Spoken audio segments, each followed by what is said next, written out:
Hello everyone, this is Prashant and it is about me. I have appeared in UPSC mains exam twice and also faced the UPSC interview.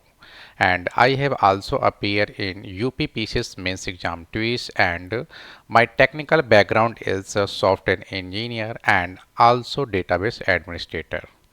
So today I will discuss here about the a concept of economy that name is monetary policy. I know very well that you know that it is a part of RBI and it is tool of RBI, but actually we will discuss in the separate lecture about the RBI, evolution of the RBI and banking sector and so on. But in this lecture we will mainly focus on the monetary policy.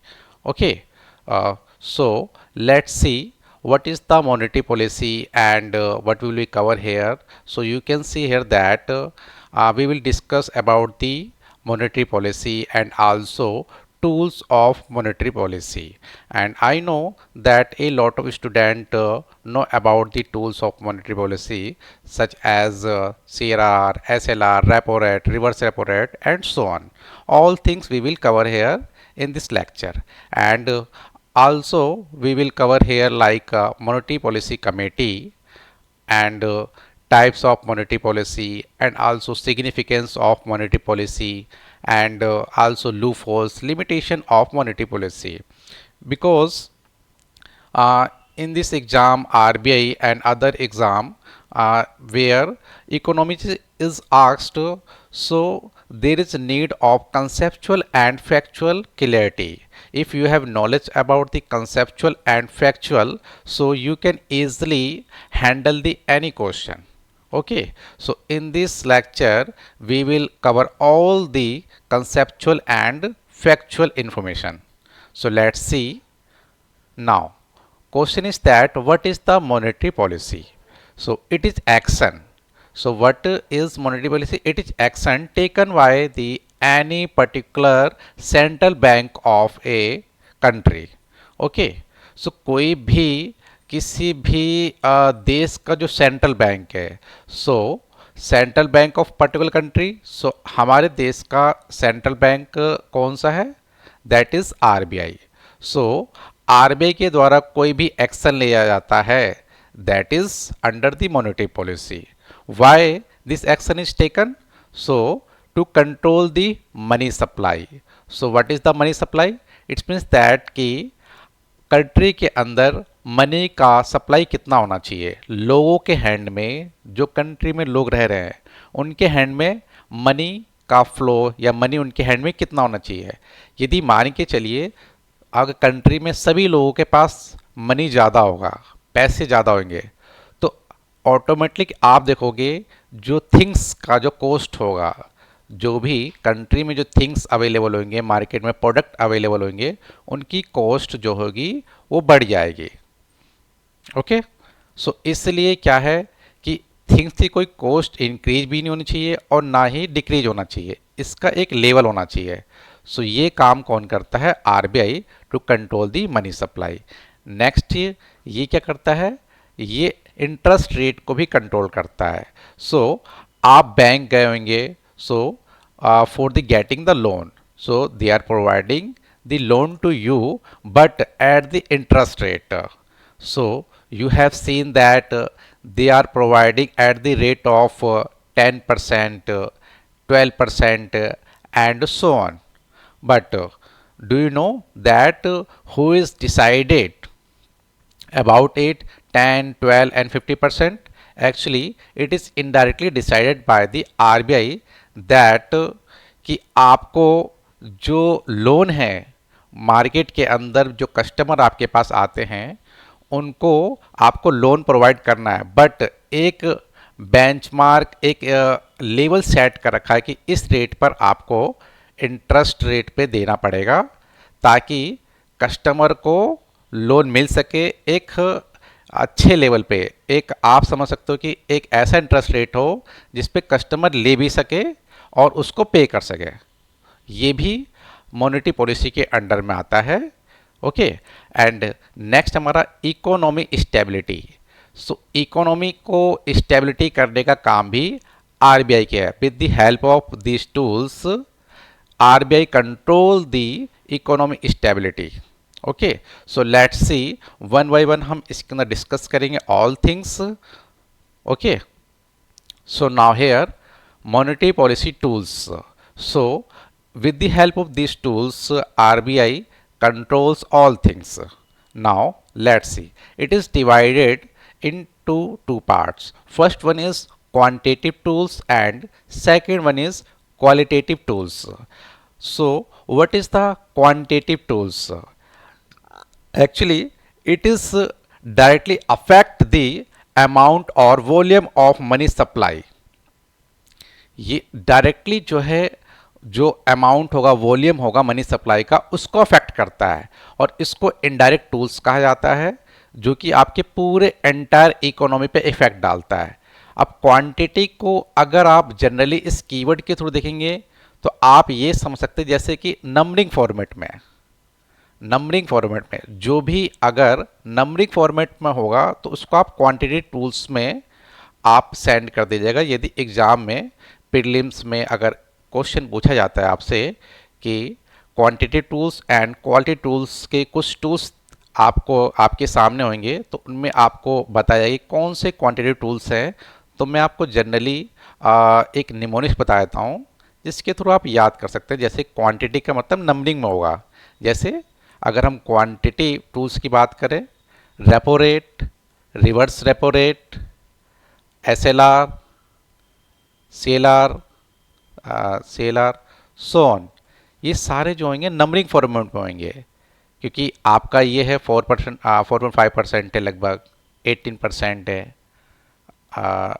Sorry, ये hypothetical मान के चलिए, हम इतना नहीं है, मान लीजिए 5% है, ठीक है। ये आपका 4% है, ये 4.5% है, ये 18% है। तो ये सारे आप देख रहे हो नंबरिंग में है। ओके, नंबरिंग में है, जो भी नंबरिंग में होगा so you can send it quantitative tools. Okay, and quality tools जो नंबरिंग में नहीं होगा that is the selective tools. और इसकी डेफिनेशन ये है कि it controls not just amount of credit but also its direction to a particular sector. जैसे कि अगर हम बात करें एग्रीकल्चर सेक्टर, एग्रीकल्चर सेक्टर में लोन प्रोवाइड करवाना है तो ये आरबीआई क्या करता है कि यहाँ पर डिसाइड करता है कि एक पर्टिकुलर सेक्टर के अंदर किस तरह से लोन जो है प्रोवाइड कर दिया जाएगा। अभी हम all things we will cover in further slide. Okay, so now first हम देखते हैं कौन कौन से क्वांटिटेटिव टूल्स हैं। Now here we can see that quantitative tools. So first one is reserve requirements, that is further divided in two parts: cash reserve ratio and statutory liquidity ratio. And next is liquidity adjustment facility, it is further divided into part: repo rate, reverse repo rate, and here we will discuss about the bank rate, marginal standing facility, open market operation. So all things that comes under the quantitative tools. Okay, so now one by one we will discuss here. This is qualitative tools जो आप देख सकते हैं: moral suggestions, margin requirements, consumer credit regulation, direct action, rationing of credit or credit ceiling, priority sector lending. so इसमें जो होगा directly numbering नहीं होगा, ठीक है। इसमें आप ये बोल सकते हैं कि डायरेक्टली नंबरिंग फॉर्मेट में नहीं होगा, ये कंट्रोल करता है कि पर्टिकुलर सेक्टर को, ये स्पेसिफिक सेक्टर को कंट्रोल करता है। हम बोल सकते हैं ये स्पेसिफिक सेक्टर, ये फोकस करता है स्पेसिफिक सेक्टर के ऊपर। Okay, so we will discuss all things here. Now first one is reserve requirements. So this is tool of quantitative tools. अब रिजर्व रिक्वायरमेंट्स की बात कर रहे हैं हम। सो इससे पहले रिजर्व रिक्वायरमेंट से अगर मैं बात करूं, पहले हम एक चीज़ डिस्कस कर लेते हैं कि यहाँ पर total demand and time liabilities ये क्या होता है। सो यहाँ हम डिस्कस करते हैं total demand and time liabilities. What is this? So पहले हम इसके बारे में जानेंगे, तभी आप जो है रिजर्व रिक्वायरमेंट्स के बारे में अच्छे से जान सकते हैं। So now total demand and time liabilities. So जब भी हम बात करें demand and time liabilities, so you can separate it demand and time liabilities. So demand liabilities में कौन कौन से आएंगे? डिमांड लायबिलिटीज, डिमांड लायबिलिटीज में आपके आते जैसे करेंट अकाउंट डिपॉजिट, फिर आपका सेविंग अकाउंट डिपॉजिट, फिर आपने सुना होगा DD demand draft and bank cheque. So all things come under the demand liabilities. Now what is the demand liabilities? So further we will discuss. Now next we will see here that time liabilities, इसके अंदर कौन कौन से आते हैं? Time liabilities,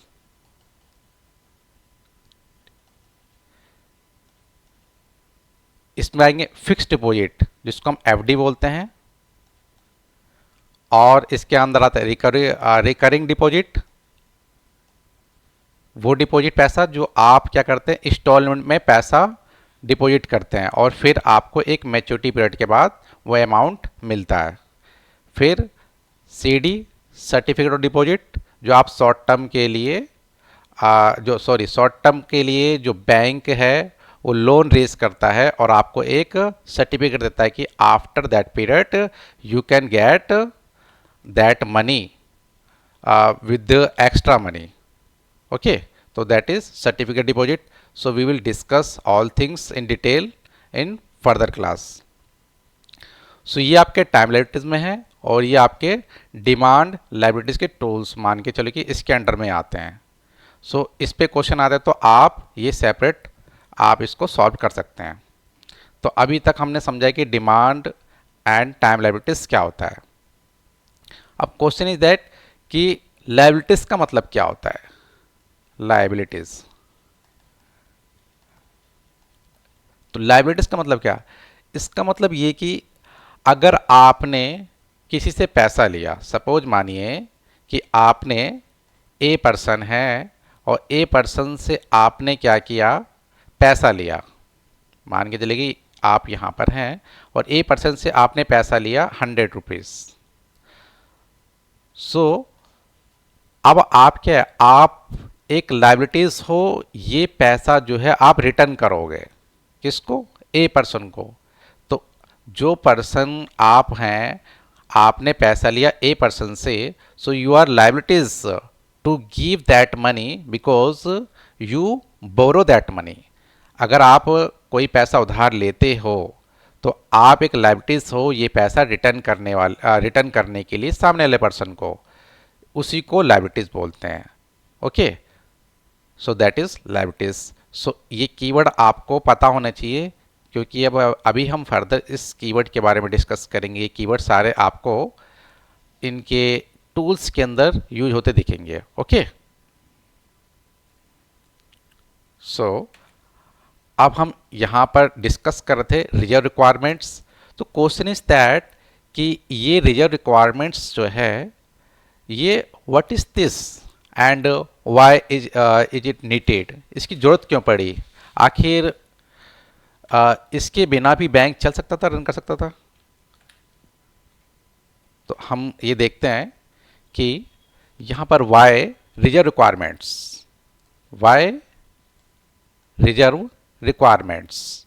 why reserve requirements means that it is critical money. Actually it is critical money which will be kept to separate by the bank. Okay, so हम इसको बोल सकते हैं it is critical money, it is critical money. So what will we do? Now it will be help stability. ये stability में help करेगा. And liquidity में help करेगा. लिक्विडिटी कितनी होनी चाहिए, किस तरह का होना चाहिए. सेफ्टी में हेल्प करेगा. किसके लिए? For the banking, for banking system, banking system. तो ये तो आपका हो गया थ्योरिकल पार्ट. अब इसको हम प्रैक्टिकल देखते हैं कैसे ये क्रिटिकल मनी जो है स्टेबिलिटी, लिक्विडिटी एंड सेफ्टी है for the banking system. How? तो अब हम प्रैक्टिकल देखते हैं. सपोज मानिए कि 10 डिपोजिटर्स हेयर, 10 डिपोजिटर्स है, 10 डिपोजिटर्स. मतलब कि जो बैंक में है डिपॉजिट करने वाले पैसा, कस्टमर मान के चलिए, ठीक है. अभी 10 डिपॉजिटर्स में मे बी यहाँ पर 5 जो हैं वो डिमांड डिपॉजिट वाले हैं.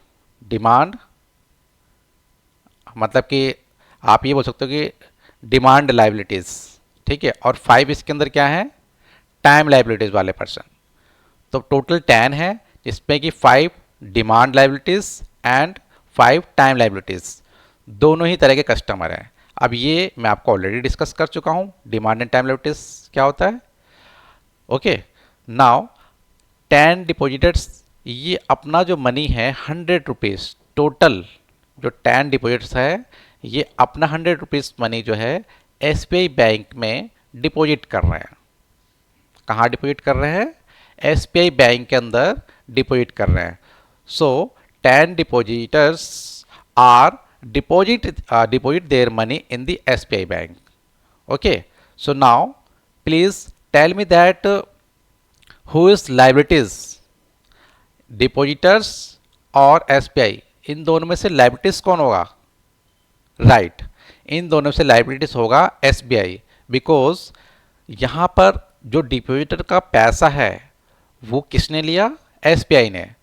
सो नाउ जो पैसा एसबीआई ने लिया, अब एसबीआई क्या है? एक लाइबिलिटीज पर्सन है जो क्या करेगा? इन डिपॉजिट्स को पैसा वो रिटर्न करेगा. तो यहाँ पर एसबीआई जो हो गया वो लाइबिलिटीज हो गया. Okay.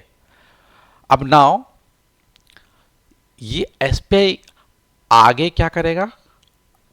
So SBI can give that money to the lend. अब ये जो मनी है वो उधार में देगा. Why? Because SBI have to return that money with the interest. जो पैसा 100 रुपीज़ है इसके ऊपर इंटरेस्ट देगा किसको?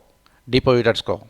सो एसबीआई अपने पास पैसा ना रखकर वो क्या करेगा? वो आगे फर्दर लैंड करेगा and he will be charge interest rate. तो एसबीआई ने क्या किया? कॉरपोरेट और बिजनेसमैन, कॉरपोरेट और बिजनेसमैन, कॉरपोरेट और बिजनेसमैन को पैसा जो है वो 100 रुपीज़ यहाँ पर क्या किया? दे दिया. अभी 100 रुपीज़ क्या हो गया? यहाँ पर रिटर्न दे दिया.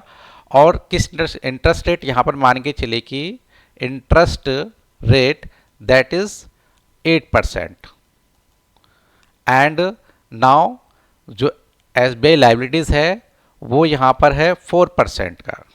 वो 4% के बेस पे डिपॉजिटर को पैसा वापस रिटर्न करेगा. जो 100 रुपीज़ है उसका 4% डिपॉजिट को देगा.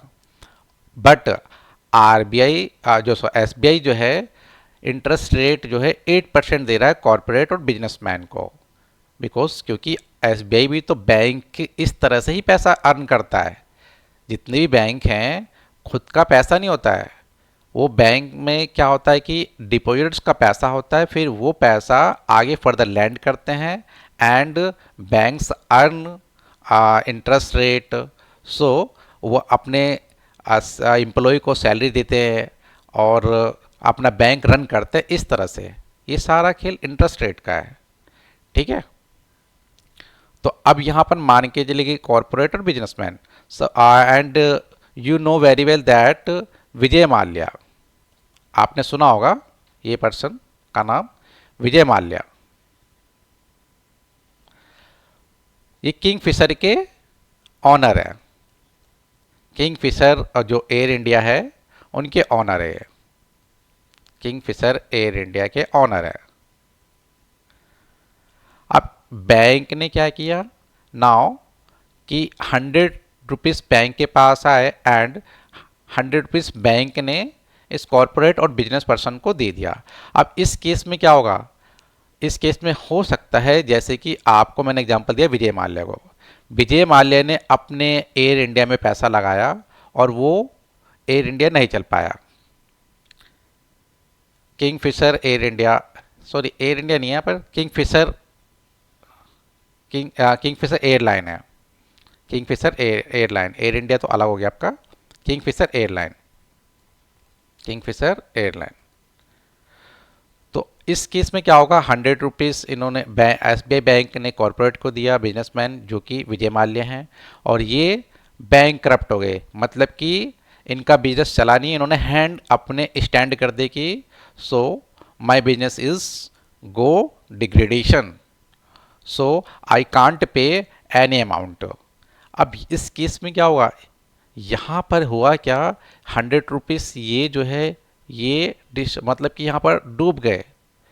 अब यहाँ पर जो बैंक को देना था पैसा, ये तो था मेरे और आपके जैसे डिपॉजिटर का पैसा।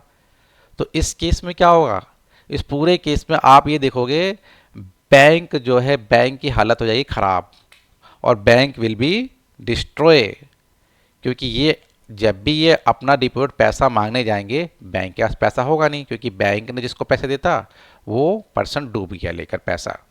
तो इस केस में क्या होगा, बैंक विल बी डिस्ट्रॉय। और यदि किसी भी कंट्री का बैंक डिस्ट्रॉय हो जाता है तो उस कंट्री का जो इकोनॉमी है वो कंडीशन बहुत ख़राब आती है, उस कंट्री की इकोनॉमी अच्छे से रन नहीं कर सकती कभी भी।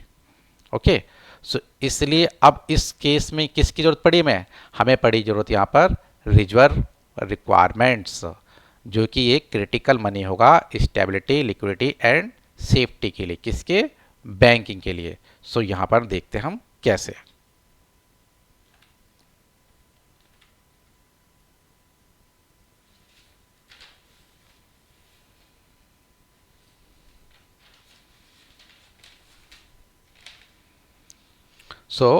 अब जैसे कि मैंने आपको बताया यहाँ पर, अब यहाँ पर डिपॉजिट कितने थे, 10 डिपॉजिटर्स थे यहाँ पर,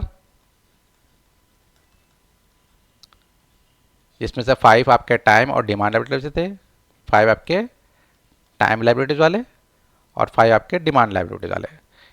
अब यहाँ पर इन्होंने अपना पैसा डिपॉजिट कराया किसमें, SBI के अंदर, ठीक है, 100 रुपीज़। अब क्या होगा, यहाँ पर ये होगा कि जो SBI बैंक है, so he will not provide all the money to the corporate और बिजनेसमैन। सो यहाँ पर RBI ने एंट्री करी और RBI ने कहा कि जितने भी बैंक है they have to keep reserve requirements. Okay, तो उनको क्या रखना पड़ेगा, रिजर्व रिक्वायरमेंट्स, ताकि स्टेबिलिटी, लिक्विडिटी मार्केट के अंदर बनी रह सके और बैंक की हालत ख़राब ना हो। तो अब कितना आया रिजर्व रिक्वायरमेंट्स, तो ये आज की डेट में रिजर्व रिक्वायरमेंट्स कितना है, लगभग ये है 4.5% प्लस में 18%, मतलब कि टोटल हो गया 22.5% reserve requirements. So this is the cash reserve ratio, CRR, and this is SLR। So now we will discuss about this CRR and SLR। So अभी आप ये कंसेप्ट समझिए। सो इस सिचुएशन में 22.5%, तो आपका जो है 100 में से 22.5% पैसा जो है वो आप लैंड नहीं कर सकते हैं, ये आपको रिजर्व में रखना पड़ेगा। So now SBI is having like 77.5 rupees. Now SBI के पास नाउ 77.5 रुपीज़ हैं जो पैसा जो है लैंड दे सकते हैं। किसको? आप कॉरपोरेट को दे सकते हैं, चाहे बिजनेसमैन को दें, इनको वो लोन दे सकते हैं। और यदि विजय माल्या जैसे लोग हुए तो सारा पैसा नहीं दिया ना एसबीआई ने, तो यहाँ पर जो है कुछ लोग आएंगे अपना पैसा विड्रॉ करने के लिए, तो यहाँ पे थोड़ा सर्कुलेट हो सकता है, क्योंकि अगर इसमें से सारे लोग तो नहीं आएंगे एक साथ, हो सकता है 3 लोग आए, 4 लोग आए और कहें कि मुझे अपना पैसा विड्रॉ करना है। कोई डीडी के थ्रू विड्रॉ करेगा, कोई अपना कैश के थ्रू विड्रॉ करेगा एटीएम से। सो इस सिचुएशन में अब एसबीआई क्या कर सकता है, यहाँ पर जो है विजय माल्या भाग गया, इस केस में क्या है आरबीआई हेल्प करेगा, जो रिजर्व रिक्वायरमेंट्स है ना, ये मनी जो है क्या होगा, यूज किया जाएगा इस सिचुएशन में। ठीक है, हर सिचुएशन में यूज नहीं किया जाता, इस सिचुएशन में, क्योंकि ये क्रिटिकल सिचुएशन है तो इसको हम क्रिटिकल मनी बोलते हैं। क्रिटिकल कंडीशन में इसको निकाला जा सकता है। तो इस तरह से हमारा बैंक जो है रन करता और आरबीआई कंट्रोल करता है बैंक को। Okay, so I hope you are understanding well कि ये कंसेप्ट आपको समझ में आ रहा होगा। अगर फिर भी आपको कोई डाउट होगा तो आप पूछ सकते हैं।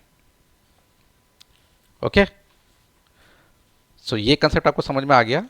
अब एक कंसेप्ट और जरूरी है इसके साथ कि इसमें आएगा एक एनडीटीएल। मैंने भी आपको बताया time demand and time liabilities, and एक है net demand and time liabilities. तो ये तो आपको समझ में आ गया कि total demand and time liabilities क्या होता है, net demand and time liabilities. अब ये दोनों समझते हैं कि जैसे यहां पर हमने डिस्कस किया टाइम डिपोजिटर्स। ओके, ये बैंक है, बैंक कौन सा, हमने एसबीआई का एग्जांपल लिया था। और 10 डिपोजिटर्स जो हैं इन्होंने अपना 100 रुपीज़ डिपोजिट कराया। तो यहाँ पर जो 100 रुपीज़ है ये बैंक क्या है, लायबिलिटीज़ है, क्योंकि 10 डिपोजिटर्स यहाँ पर 100 रुपीज़ अपना डिपोजिट कराते हैं बैंक के अंदर, एसबीआई के अंदर। So now SBI bank is liabilities to give that money, so that is called total demand and time liabilities. So यहाँ पर total demand and time liabilities कितना हो गया, 100। ओके, सो बैंक के लिए total demand and time liabilities that is 100 rupees. Okay, अब now SBI bank further he provided that some money to other bank like in the form of lending। कुछ पैसा जो है दूसरे बैंक में इन्होंने उधार दे दिया, जैसे कि एचडीएफसी में, एचडीएफसी बैंक को जो है 10 रुपीज़ एसबीआई बैंक ने लैंड कर दिया। ठीक है, अब क्या हुआ, अब जो इनके पास पैसा बचा, एसबीआई के पास कितना बचा, 90 रुपीज़। एसबीआई के पास कितना बचा, 90 रुपीज़। तो यहाँ पर total demand and time liabilities that is 100 rupees, but if now we have to get net demand and time liabilities, so bank के पास, एसबीआई बैंक के पास कितना net demand and time liabilities होगा। सो हमें क्या करना होगा, जो एसबीआई बैंक ने अदर बैंक को लैंड किया है उसमें से उसको माइनस कर देंगे। तो 90 minus 10 we are sorry 100 minus 10, so we are getting 90 rupees. तो that is net demand and time liabilities. जो आपका ये मनी आएगा वो net demand and time liabilities बोलेंगे इसको। Okay, so I hope you are understanding this keywords, क्योंकि ये कीवर्ड्स आपके जो है इस मॉनेटरी पॉलिसी में यूज होने वाले हैं। सो यहाँ पर हम देखते हैं, जैसे अब देखते हैं, अब आपको अच्छे से समझ में आएगा। सो यहाँ पर फर्स्ट क्या है, देखिए यहाँ पर रिजर्व रिक्वायरमेंट से 2 टूल्स है। First one is cash reserve ratio and second is statutory liquidity ratio. So इसकी डेफिनेशन में क्या है, तो ये percentage of banks total demand and time liabilities held as a cash form. ये सिर्फ कैश के फॉर्म में रखा जाता है, किसके साथ, आरबीआई के साथ। ठीक है, तो अब हमने डिस्कस कर चुके हैं total demand and time liabilities क्या होता है, तो उसका परसेंटेज निकालेंगे, as a form of cash के फॉर्म में रखना पड़ेगा। ठीक है, हमने निकाला था ना अभी, 100 था हमारा total demand and time liabilities, इसका हमें कितना निकालना है, इसका निकालना हमें 4.5%। ठीक है, तो जो आएगा वो हमें रखना पड़ेगा सेपरेट, किसके साथ, आरबीआई के साथ, बट सिर्फ कैश के फॉर्म में। क्योंकि हो सकता है बैंक के पास क्या है, अदर पैसा भी रहता है, उनके पास कैश भी रहता है, गोल्ड भी रहता है, गवर्नमेंट सिक्योरिटी रहती है, ऑल ये सारे क्या उनके असेस्ड हुए हैं। मतलब कि ये सब कुछ उनके पास एक तरह का मान के लिए कि मनी हुआ एक तरह का। ठीक है, बट यहाँ पर जो कैश रिजर्व रेशियो के अंदर क्या होता है, सिर्फ कैश के फॉर्म में जो है बैंक को पैसा रखना पड़ता है, किसके पास, आरबीआई के पास, दैट इज 4.5%। सो ये किस पे रखेगा, total demand and time liabilities पे। बट यहां पर एसएलआर में क्या होता है, ये net demand and time liabilities पे ये मतलब कि इंप्लीमेंट होता है। क्योंकि जो बैंक ने फर्दर, मैंने बताया था आपको, 100 में से 10 रुपीज़ माइनस कर दो, क्योंकि 10 रुपीज़ एचडीएफसी को दे देता पैसा। ठीक है, ये पैसा एचडीएफसी को देता, अब 90 रुपीज़ है, तो 90 का जो होगा वो 18%, 90 का जो 18% निकालोगे, दैट जो भी मनी आएगा वो स्टैच्यूटरी लिक्विडिटी रेशियो में रखना पड़ेगा। वो किसी भी फॉर्म में हो सकता है वो गोल्ड कैश के फॉर्म में हो, गोल्ड के फॉर्म में हो, गवर्नमेंट सिक्योरिटी के फॉर्म में हो, किसी भी फॉर्म में वो पैसा जो है बैंक को रखना पड़ेगा। बट यहाँ पर आरबीआई के पास नहीं रखेगा, यहाँ पर बैंक खुद अपने पास रखेगा। ठीक है, और ये इसका लीगल फ्रेमवर्क क्या है, that is under the RBI act 1934। okay, and there is no limit on the CRR as you have seen in the demonetization। so यहाँ पर जो demonetization के टाइम 2016 के अंदर क्या किया था, आरबीआई ने कहा कि 100% CRR, क्योंकि वो चाहता था कि मार्केट के अंदर कोई मनी का फ्लो ना हो, क्योंकि वो ब्लैक मनी को कर्व करना चाहते थे, नोट को एक न्यू फॉर्म में नोट लेके आना चाहते थे। ठीक है, ये सारे रीजन है, रीजन हम यहाँ पर डिस्कस नहीं करेंगे, बट यहाँ पर आपने 2016 में देखा कि 100% CRR रख सकता है। मतलब कि आरबीआई जो है बोल सकता है कि 100% CRR कर सकता है, ये आरबीआई के पास छूट है। ये किसी क्रिटिकल सिचुएशन में ही ऐसा किया जाता है। Okay, but in this statutory liquidity ratio यहाँ पर कुछ रेंज डिफाइंड है, 0 से 40% तक, 0 to 40% तक ही जो है आरबीआई डिसाइड कर सकता है कि एसएलआर इतना होना चाहिए। ठीक है, अभी हम डिस्कस कर चुके हैं, ये 4.5% है 2024 में, और ये 18% है। ओके, बट यहाँ पर नोटिस हियर दैट अगर आरबीआई के पास कोई पैसा रखा जाता है सीआरआर के फॉर्म में, क्योंकि ये पैसा किसका है, ये बैंक का पैसा होता है, ये बैंक का पैसा होता है। और बैंक में किसका पैसा होता है, बैंक में पैसा होता है हमारा और आपका, डिपॉजिटर का। बट जो सीआरआर में रखा जाएगा पैसा, बैंक रखेगा सीआरआर के फॉर्म में पैसा, उस पर कोई भी इंटरेस्ट नहीं मिलता है बैंक को। ओके, बट एसएलआर का असेस्ट में बैंक को इंटरेस्ट मिलता है, खुद अपने पास रखता है, उसका इंटरेस्ट मिलता है। क्योंकि हो सकता है ना कि यहाँ पर आपने अपने प्रॉपर्टी के कागज जमा कराए बैंक के अंदर, तो कहीं ना कहीं बैंक के अंदर आपने प्रॉपर्टी के कागज जमा कराए, तो एक तरह के वो बैंक का क्या हो गया, वो असेस्ट हो गया। ठीक है, और आपने कहा कि प्रॉपर्टी जमा कराए और कुछ पैसा आपने मतलब कि लैंड का मतलब कुछ पैसा आपने बोरो किया, तो आपको पे करना पड़ेगा। तो ये भी एक तरह का क्या हुआ, उस पर कुछ ना कुछ उसने इंटरेस्ट तो अर्न करेगा ना। ठीक है, तो ये इसमें क्या होता है, एसएलआर के फॉर्म में इंटरेस्ट रेट अर्न कर सकता है। ओके, सो ये क्या करता है, लिक्विडिटी कंट्रोल करता है कि मार्केट में कितना मनी फ्लो होना चाहिए, कितना नहीं फ्लो होना चाहिए। अगर मान के चलिए कि यहाँ पर डिस्कस करते हैं, अगर सपोज माने कि RBI has to control the money supply and RBI wants that withdraw the money from the market. Why? Because there is inflation in the market, market के अंदर महंगाई ज़्यादा हो गई है।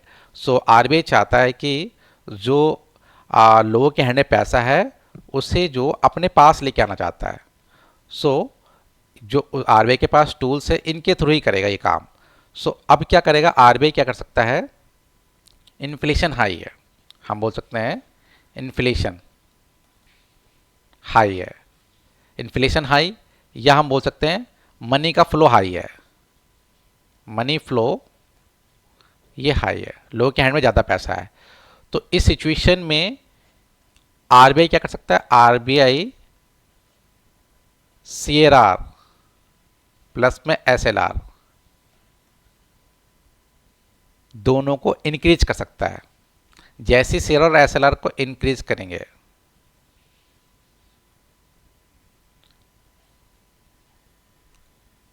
अब आरबीआई ने क्या किया, सीआरआर सॉरी आर हाँ आरबीआई ने क्या किया, सीआरआर और एसएलआर को इंक्रीज कर दिया। जैसे ही आरबीआई ने सीआरआर और एसएलआर को इंक्रीज किया तो बैंक को, अब बैंक को क्या है, सीआरआर और एसएलआर जो है पहले जो रखना पड़ता था 22.2%, ये हम डिस्कस कर चुके हैं। तो अब जैसे ही इसको इंक्रीज किया तो आप सपोज मानिए कि अब बैंक को जो रखना पड़ रहा है वो 30% रखना पड़ रहा है। अब बैंक को 100 में से 30% उनको शेयर और एसएलआर के फॉर्म में रखना पड़ेगा। So banks have only 70 rupees. So in this situation अब बैंक के पास क्या होगा, bank will have the less money. अब बैंक के पास लेस मनी होगा तो वो बैंक आगे फर्दर जो है कॉर्पोरेट या बिजनेसमैन को मनी बहुत कम दे पाएगा, लेस मनी दे पाएगा, क्योंकि बैंक के पास खुद मनी कम होगा तो वो लैंड भी मनी कम करेगा। तो अब क्या होगा, यहाँ पर बैंक के पास 70 रुपीज़, तो ये 70 रुपीज़ जो है वो कॉर्पोरेट को और बिजनेसमैन को दे सकते हैं। और यहाँ पर इंटरेस्ट रेट हाई मिलेगा, क्योंकि ये शेयर और एसएलआर जैसे इंक्रीज करेंगे तो यहाँ पर जो कॉर्पोरेट बिजनेसमैन होंगे वो क्या करेंगे, इनको इंटरेस्ट रेट हाई मिलेगा। वाई, क्योंकि बैंक के पास क्या है, ओनली 70 रुपीज़ है, बैंक के पास पैसा कम है तो उसका इंटरेस्ट रेट जो है वो थोड़ा हाई मिलेगा उनको। ठीक है, अब इस केस में क्या होगा, जब इंटरेस्ट रेट हाई मिलेगा तो ये लोग इन्वेस्टमेंट कम करेंगे, या बिजनेसमैन जो या हम लोग का कस्टमर जो है लोन ले सकते हैं बैंक से, कस्टमर भी तो लोन ले सकते हैं ना बैंक से। तो अब क्या होगा, लोन रेट हाई मिल रहा है या बैंक के पास पैसा नहीं है उतना, मनी का फ्लो जो है कम हो रहा है, तो इस केस में क्या होगा, ऑटोमेटिक जो है मार्केट के अंदर जो होगा वो मनी का फ्लो कम हो जाएगा। ठीक है, तो शेयर और एसएलआर को बढ़ाने से भी मार्केट के अंदर जो है मनी का फ्लो कम और ज़्यादा किया जा सकता है। ठीक इसका अपोजिट क्या होगा, अगर डिफ्लेशन है, अगर डिफ्लेशन है, डिफ्लेशन का मतलब कि महंगाई नहीं है, बहुत मंदी आ चुकी है, ठीक है, तो इसका अपोजिट होगा, ये घटा दिया जाएगा फिर। ठीक है, फिर यहाँ पर जो है 22% का हो सकता है यहाँ पर, अब जो है इसको रख दिया 20% या 15%, तो बैंक के पास हो गया अब 85% पैसा जो है वो बच जाएगा। ठीक है, वो पैसा आप ज़्यादा दे सकते हैं यहाँ पर, ये पैसा फिर कॉरपोरेट और बिजनेसमैन एंड कस्टमर को ये ज़्यादा मिलेगा और फिर लोन रेट भी कम होगा यहाँ पर। ठीक है, फिर ज़्यादा कस्टमर के पास पैसा आएगा और इस तरह से मनी का फ्लो जो हो ज़्यादा हो जाएगा, मंदी जो है कम हो जाएगी। ठीक है, ये कंसेप्चुअल क्लैरिटी, अगर एक बार आप कंसेप्ट समझ गए so you will never forget it. Okay, so ये कंसेप्ट आपको समझ में आना चाहिए। तो हम बता चुके हैं, यहाँ पर डिस्कस कर चुके हैं कि कंट्रोल करता है लिक्विडिटी, हाईएस्ट ईयर होगा तो मनी सप्लाई को किस तरह से कंट्रोल किया जाता है। ठीक है, और ये किस किस पे एप्लीकेबल होता है, जितने भी कमर्शियल बैंक है, all the scheduled commercial bank that will be applicable. So अब शेड्यूल कमर्शियल बैंक जो है सेकंड शेड्यूल के अंदर आते हैं, वो सारे के सारे शेड्यूल कमर्शियल बैंक होते हैं। ये आप लिस्ट जो है आपको ये पढ़ना है खुद से, सेकंड शेड्यूल कमर्शियल बैंक में कौन कौन से आते हैं, जैसे कि SBI, axis bank, HDFC bank. So all comes under the second schedule commercial bank. Okay, तो इन सब पे इम्प्लीमेंट होता है सीआरआर और एसएलआर। और बट यहाँ पर क्या है, regional rural banks and cooperative banks, ये दोनों बैंक्स हैं जिनके ऊपर जो सीआरआर और एसएलआर ये डिफरेंट हो सकता है, क्योंकि यहाँ पर जो सीआरआर और एसएलआर जो है यहाँ पर 4.5% देख रहे हैं आप, और यहाँ पे 18%। So RBI can decide different from this 4.5% and 18% on the RRP and cooperative banks. ठीक है, तो हो सकता है कि यहाँ पर आरबीआई जो है इन दोनों बैंक के लिए डिफरेंट शेड्यूल कर सकता है, cash reserve ratio and statutory liquidity ratio. Similar यहाँ पर एसएलआर और सीआरआर दोनों पे इंप्लीमेंट होता है। ओके,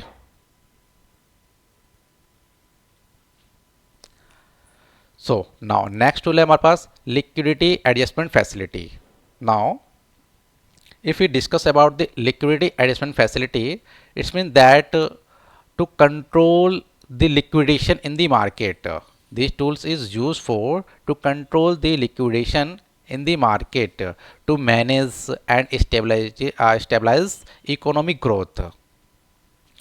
So ये क्या है, आपको लिक्विडेशन को कंट्रोल करना है। Liquidation means that flow of money. जब भी मैं बात करूं लिक्विडेशन की, so it's means that liquidation, अगर लिक्विडेशन कीवर्ड आता है so it's means that money flow की बात चल रही है यहाँ पर। Money flow, liquidation means that money flow. Money flow कितना होना चाहिए कितना नहीं होना चाहिए ये डिसाइड भी आरबीआई करता है।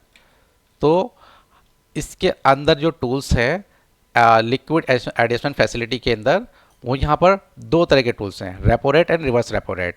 और ये फर्स्ट टाइम जो है रिकमेंड किया था Narasimham committee on banking sector reforms in 1998, but it was implemented in 2000। Okay, so यहाँ पर टू टूल्स है, repo rate and reverse repo rate, that is repurchasing government security. So what is this repurchasing government security? So यहाँ पर एक example समझते हैं।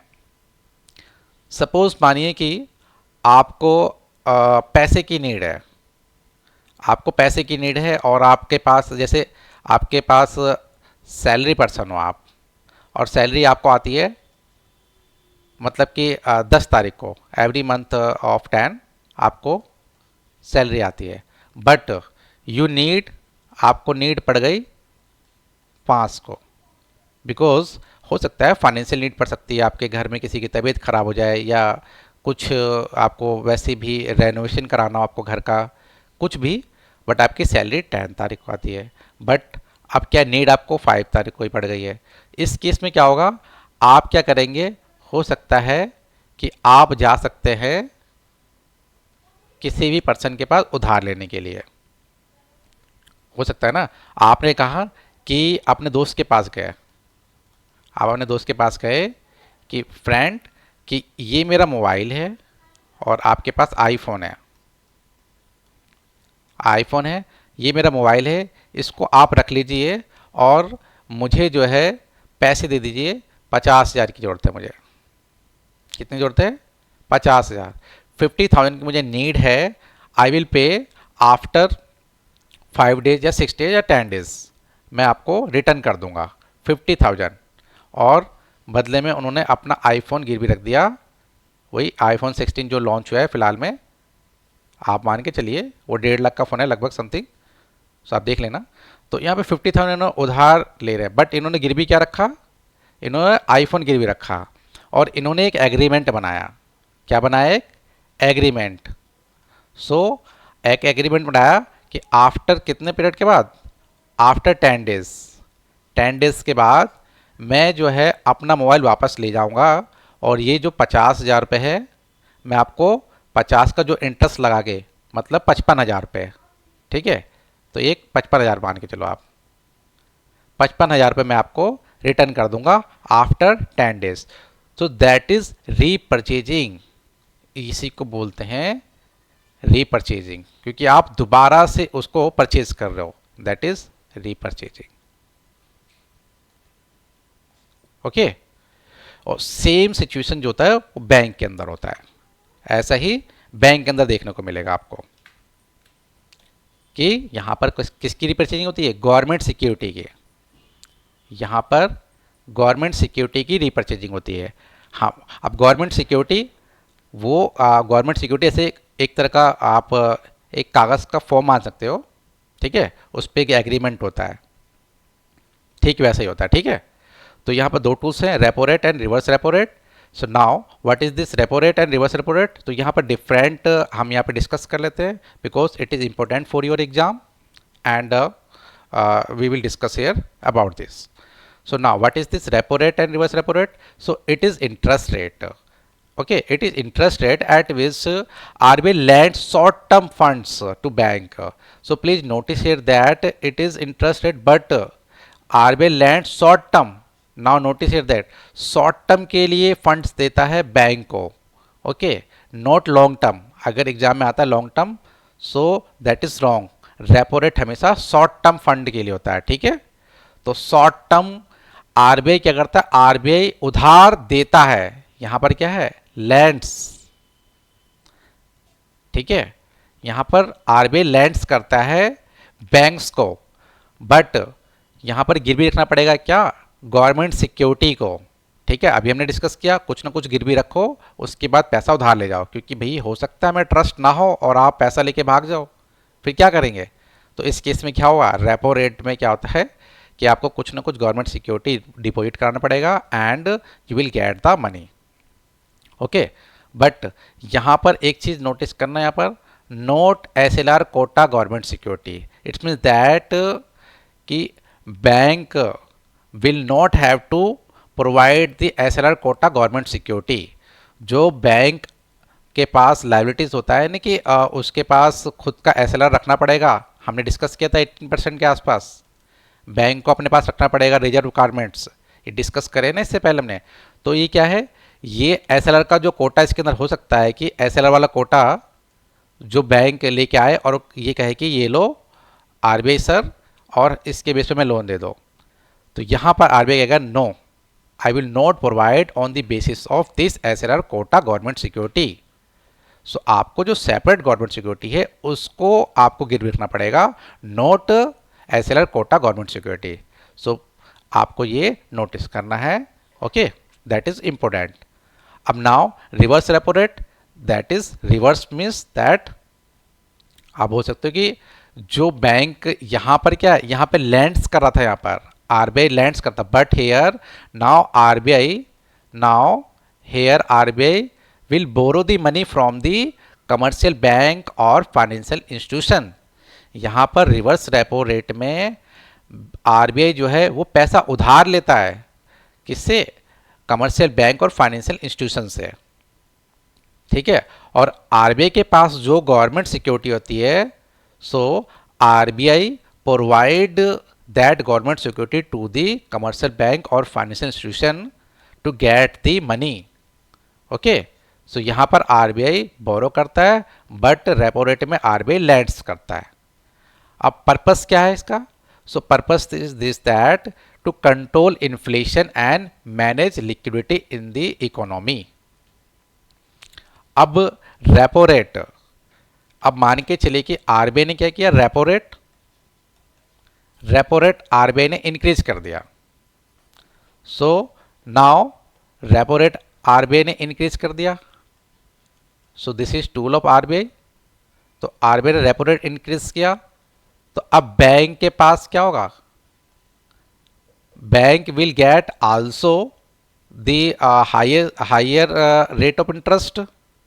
अब ये मनी जो मिलेगा बैंक के पास वो उसका इंटरेस्ट रेट हाई होगा, तो बैंक के पास इंटरेस्ट रेट हाई में मिलेगा, तो बैंक फर्दर जो कॉरपोरेट है और बिजनेस पर्सन है इन सबको जो लोन देगा वो भी हाई इंटरेस्ट पे देगा, ठीक है। तो ये भी हाई इंटरेस्ट पे देगा। जब इंटरेस्ट हाई होगा, इंटरेस्ट अगर हाई होता है तो लोग क्या होते हैं? लोग कम आएंगे पैसा लेने के लिए आपके पास, फिर लोगों के हैंड में क्या होगा? मनी का फ्लो क्या हो जाएगा? मनी का फ्लो क्या हो जाएगा? लो हो जाएगा। फिर एक हमें बैलेंस में चलना है, हमें मनी क्या है? मनी मार्केट से विड्रॉ करना है। जब भी मनी मार्केट से विड्रॉ करना होता है आरबीआई क्या कर सकता है? रेपो रेट को इंक्रीज कर देगा। यही चीज़ अगर इसका अपोजिट देखें, आरबीआई को जो मार्केट में मनी है वो ज़्यादा फ्लो करना है, क्योंकि मार्केट में मंदी आ चुकी है। तो अब आरबीआई क्या करेगा? अब आरबीआई ये कर सकता है कि रेपो रेट जो है वो डिक्रीज कर दे। अगर रेपो रेट डिक्रीज हो जाएगा, सो बैंक के पास क्या होगा? बैंक के पास भी कम इंटरेस्ट पे मनी मिलेगा। So he will provide further this money at lower interest rate. So यहाँ पर ये भी इनको लोअर इंटरेस्ट रेट पे मिलेगा। सो नाउ मनी का फ्लो जो होगा वो अप हो जाएगा। ठीक है, इसका वाइस वर्सा है। अगर रेपो रेट इंक्रीज होता है, ठीक है, तो मार्केट से मनी विड्रॉ करना। रेपो रेट डिक्रीज होगा तो मार्केट में मनी का फ्लो होना। ओके,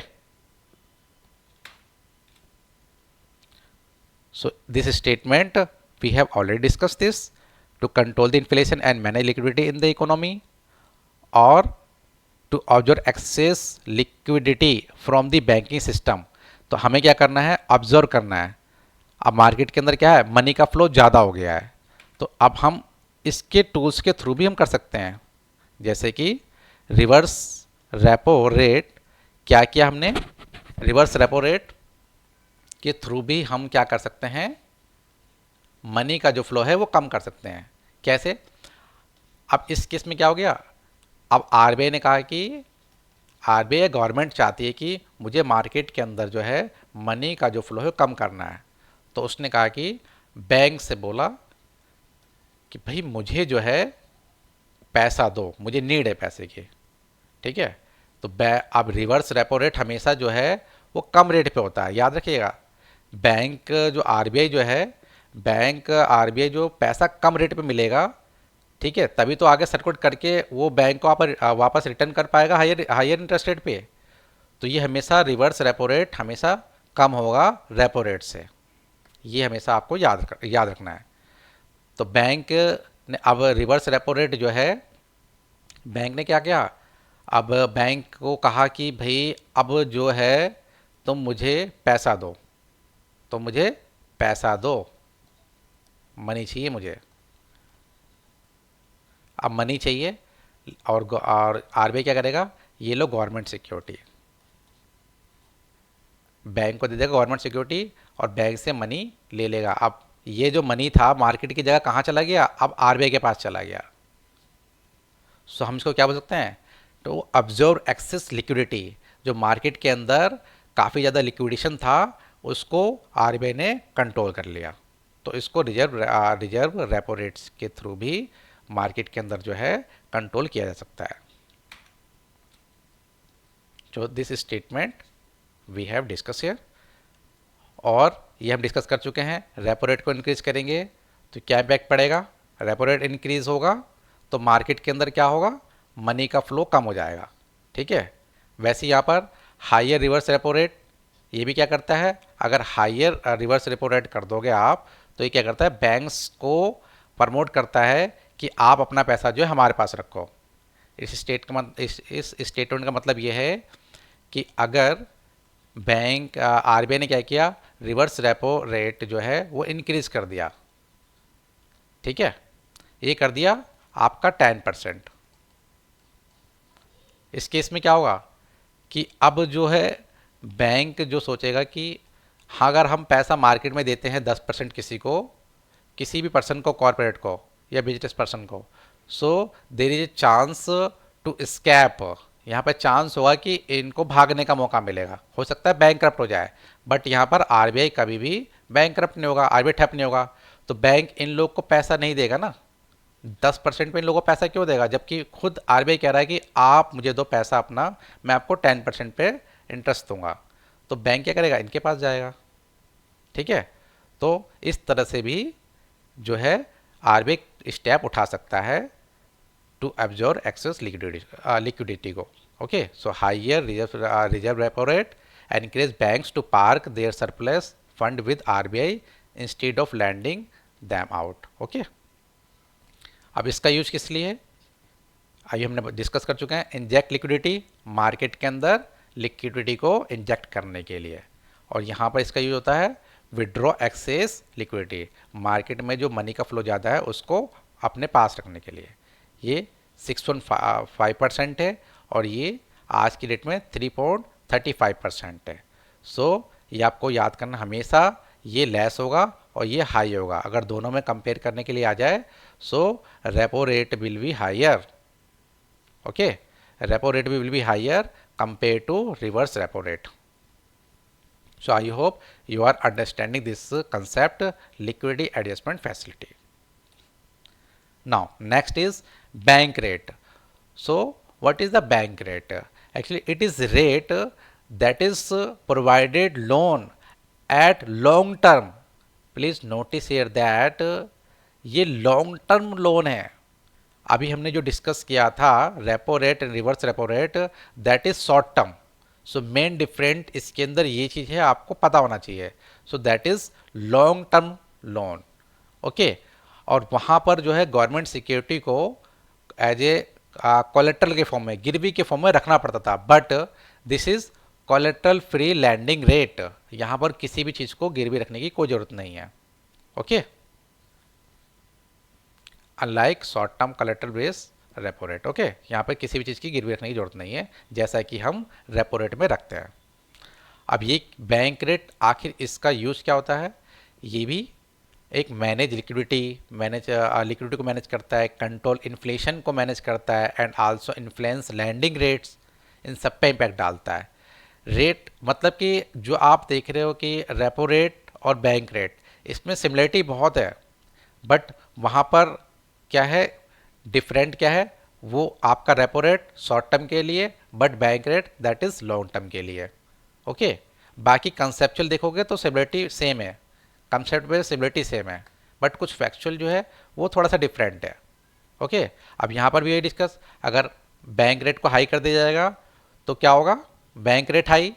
सो आगे बैंक जो है वो प्रोवाइड करेगा हाई रेट पे इंटरेस्ट कॉर्पोरेट बिजनेसमैन को, और फिर कॉर्पोरेट बिजनेसमैन को इंटरेस्ट रेट हाई मिलेगा, तो वहाँ पर जितने भी कॉर्पोरेट और बिजनेसमैन होंगे उनकी जो लेस नंबर हो जाएंगे, वो ज़्यादा लोग नहीं आएंगे यहाँ पर लोन लेने के लिए. सो जो मनी होगा मार्केट के अंदर, वो फ्लो होगा, वो कम हो जाएगा. ठीक है,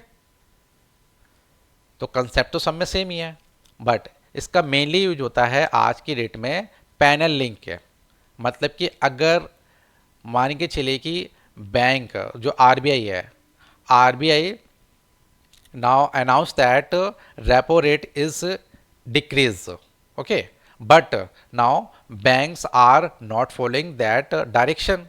So in this situation, RBI can penalty on the banks that you did not manage the CRR or SLR quota. Okay, अब बैंक SBI हो सकता है ना कि RBI ने क्या कहा, कि आरबीआई ने कहा कि आपको शेयर और एसएलआर का कोटा मैनेज करना है, बट बैंक्स डिनाइड इट, या फिर बैंक्स ने फॉलो नहीं किया इसको.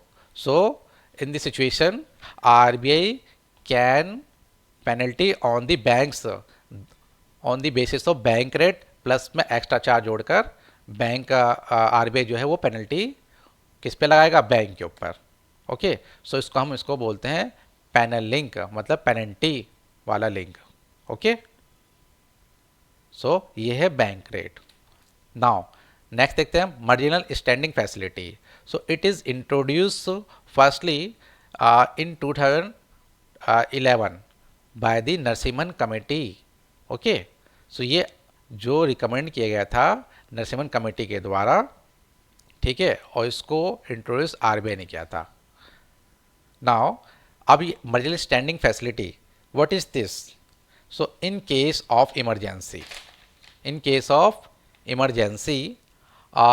लाइक ओवरनाइट नीड, सपोज मान के चलिए कि एक एग्जाम्पल लेते हैं कि सपोज मान के चलिए कि आपको क्या है कि सिर्फ एक दिन के लिए पैसा चाहिए, कि 1 डे के लिए पैसा चाहिए आपको.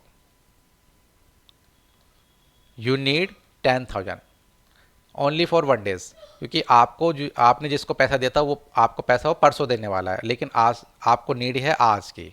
तो इस केस में क्या होगा कि अब जो वो पैसा जो है वो आपको जो एक दिन के लिए नीड पड़ेगी, ओवरनाइट की नीड पड़ेगी. हो सकता है आज रात के लिए पैसा जरूरत पड़े और कल आपके पास पैसा आ जाए. तो ये क्या होता है, ये क्रिटिकल सिचुएशन में होता है। ठीक है, एक इमरजेंसी पड़ गई आपको, 1 डे के लिए पैसा चाहिए, ओवरनाइट के लिए पैसा चाहिए, तो इस बेस में क्या होगा, you will get the higher rate of interest. जो आपको अमाउंट मिलेगा, so you will get the higher rate of interest that amount, because you are getting this money in the emergency. So तो this tool is use for marginal standing facility for the overnight overnight funding के लिए। So notice this keyword. So marginal standing facility is used as a fund in the form of overnight funding. जब भी overnight funding करनी होगी, bank को एक रात के लिए पैसा चाहिए होगा, तो आरबीआई से वो बोल सकता है कि मुझे एक रात के लिए पैसा चाहिए, so that comes under the marginal standing facility, but it will be higher compare to repo rate. Repo rate क्या है, एक जनरल रेट है, रेट ऑफ इंटरेस्ट है। ठीक है, एक जनरल रेट ऑफ इंटरेस्ट है, दैट इज 6.5%। रेपो रेट क्या है आज के डेट में, रेपो रेट आपका 6.5% है, तो एक जनरल रेट हुआ, but you are getting that money in the emergency situation, so you will get this money at the higher interest rate। अगर ये 6.5% मिल रहा है, तो हो सकता है ये मार्जिनल स्टैंडिंग फैसिलिटी के अंदर ये आपको 7% में मिले, आपको रेपो रेट से ज़्यादा में मिलेगा। ठीक है, इमरजेंसी वाला पैसा आप भी जानते हैं, इमरजेंसी में किसी से पैसा लोगे तो हमेशा हायर रेट पे मिलेगा आपको। So that is marginal standing facility.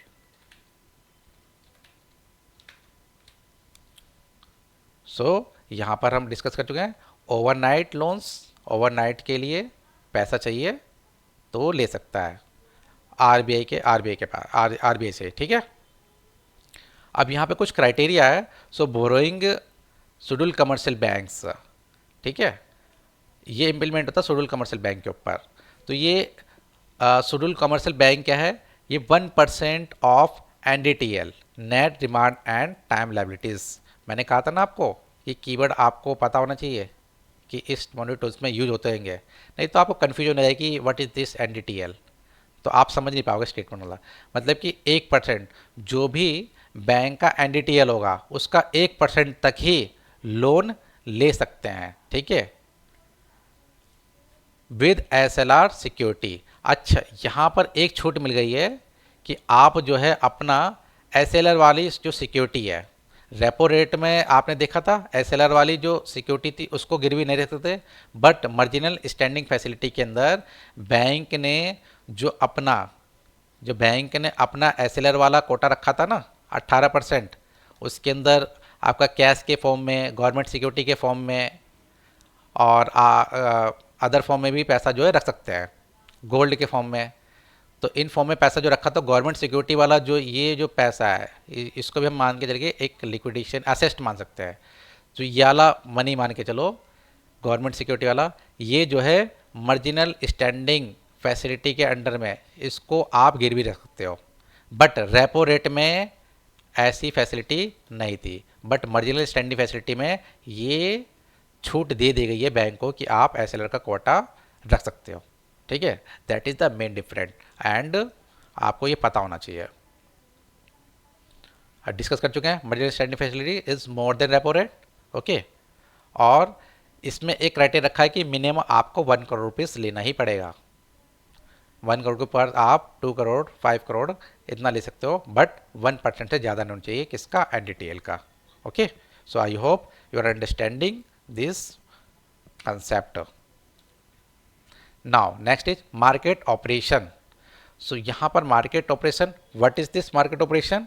so buying or selling government security in the open market, that is market operation। जब भी गवर्नमेंट सिक्योरिटी को सेल और बाय करना हो इन द ओपन मार्केट, सो आप समझ लें कि वो क्या मार्केट ऑपरेशन के अंडर में आता है। गवर्नमेंट सिक्योरिटी क्या बोलते हैं हम डिस्कस कर चुके हैं। एक तरह का आप मान के चले कि एक तरह का पेपर मान सकते हैं आप, इस पर कुछ मेंशन किया हुआ एक एग्रीमेंट है। ठीक है, एक तरह का पेपर मान के चलिए कि ये गवर्नमेंट की सिक्योरिटी है कि हाँ इतने इतने समय का इतना पैसा आपको रिटर्न कर दिया जाएगा, कुछ तरह का एग्रीमेंट होता है। तो आरबीआई क्या है, buy and sell government security, किसका, यूनियन एंड स्टेट गवर्नमेंट का। To control the money supply. ठीक है, अगर आरबीआई ने, अच्छा आप खुद बताइए, अब आपको आंसर देना है। आरबीआई ने क्या किया, गवर्नमेंट सिक्योरिटी सेल करते हैं। सो गवर्नमेंट सिक्योरिटी आरबीआई ने सेल किया, सो मार्केट के अंदर मनी का फ्लो ज़्यादा होगा या कम होगा? सो जब भी गवर्नमेंट सिक्योरिटी आरबीआई सेल करा है, तो अब इस केस में क्या होगा, मनी जो होगा वो आरबीआई के पास क्या होगा, मिलेगा ना आरबीआई को, क्योंकि आरबीआई क्या सेल आउट कर रहा है, तो मनी जो आरबीआई के पास आएगा, तो क्या होगा, मनी का फ्लो क्या होगा, कम होगा। ठीक है, अगर सेल करा है तो हम क्या कर रहे हैं, मनी का फ्लो कम कर रहे हैं, डिक्रीज कर रहे हैं, मनी सप्लाई को हम डिक्रीज कर रहे हैं। ठीक है, और इसी केस में अगर गवर्नमेंट क्या कर सकता है, हो आरबीआई क्या कर सकता है, यहाँ पर अगर बाय कर रहा है, तो यहाँ पर अगर आरबीआई क्या कर रहे हैं, सॉरी अगर सेल करें, सेल करेंगे, सॉरी सॉरी सॉरी इसका कंसेप्ट उल्टा हो गया, कि अगर आरबीआई जो है सेल करते हैं, अगर आरबीआई ने सेल किया, गवर्नमेंट सिक्योरिटी आरबीआई के पास है, और गवर्नमेंट सिक्योरिटी आरबीआई ने कहा कि सेल कर रहे हैं, अब गवर्नमेंट ने सेल किया, तो यहाँ से आरबीआई के पास से जो है मनी जो है वो जा रहा है।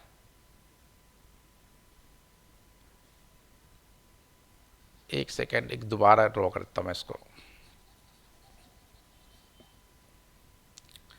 सो फिर से समझते हैं हम इसको, कि यहाँ पे थोड़ी सी वाइस पर से कन्फ्यूजन हो गई, कि आरबीआई क्या है, बाइंग, अगर आरबीआई बाय करता है तो मनी सप्लाई इंक्रीज और लिक्विडेशन जो है मार्केट में पहुंच जाएगा।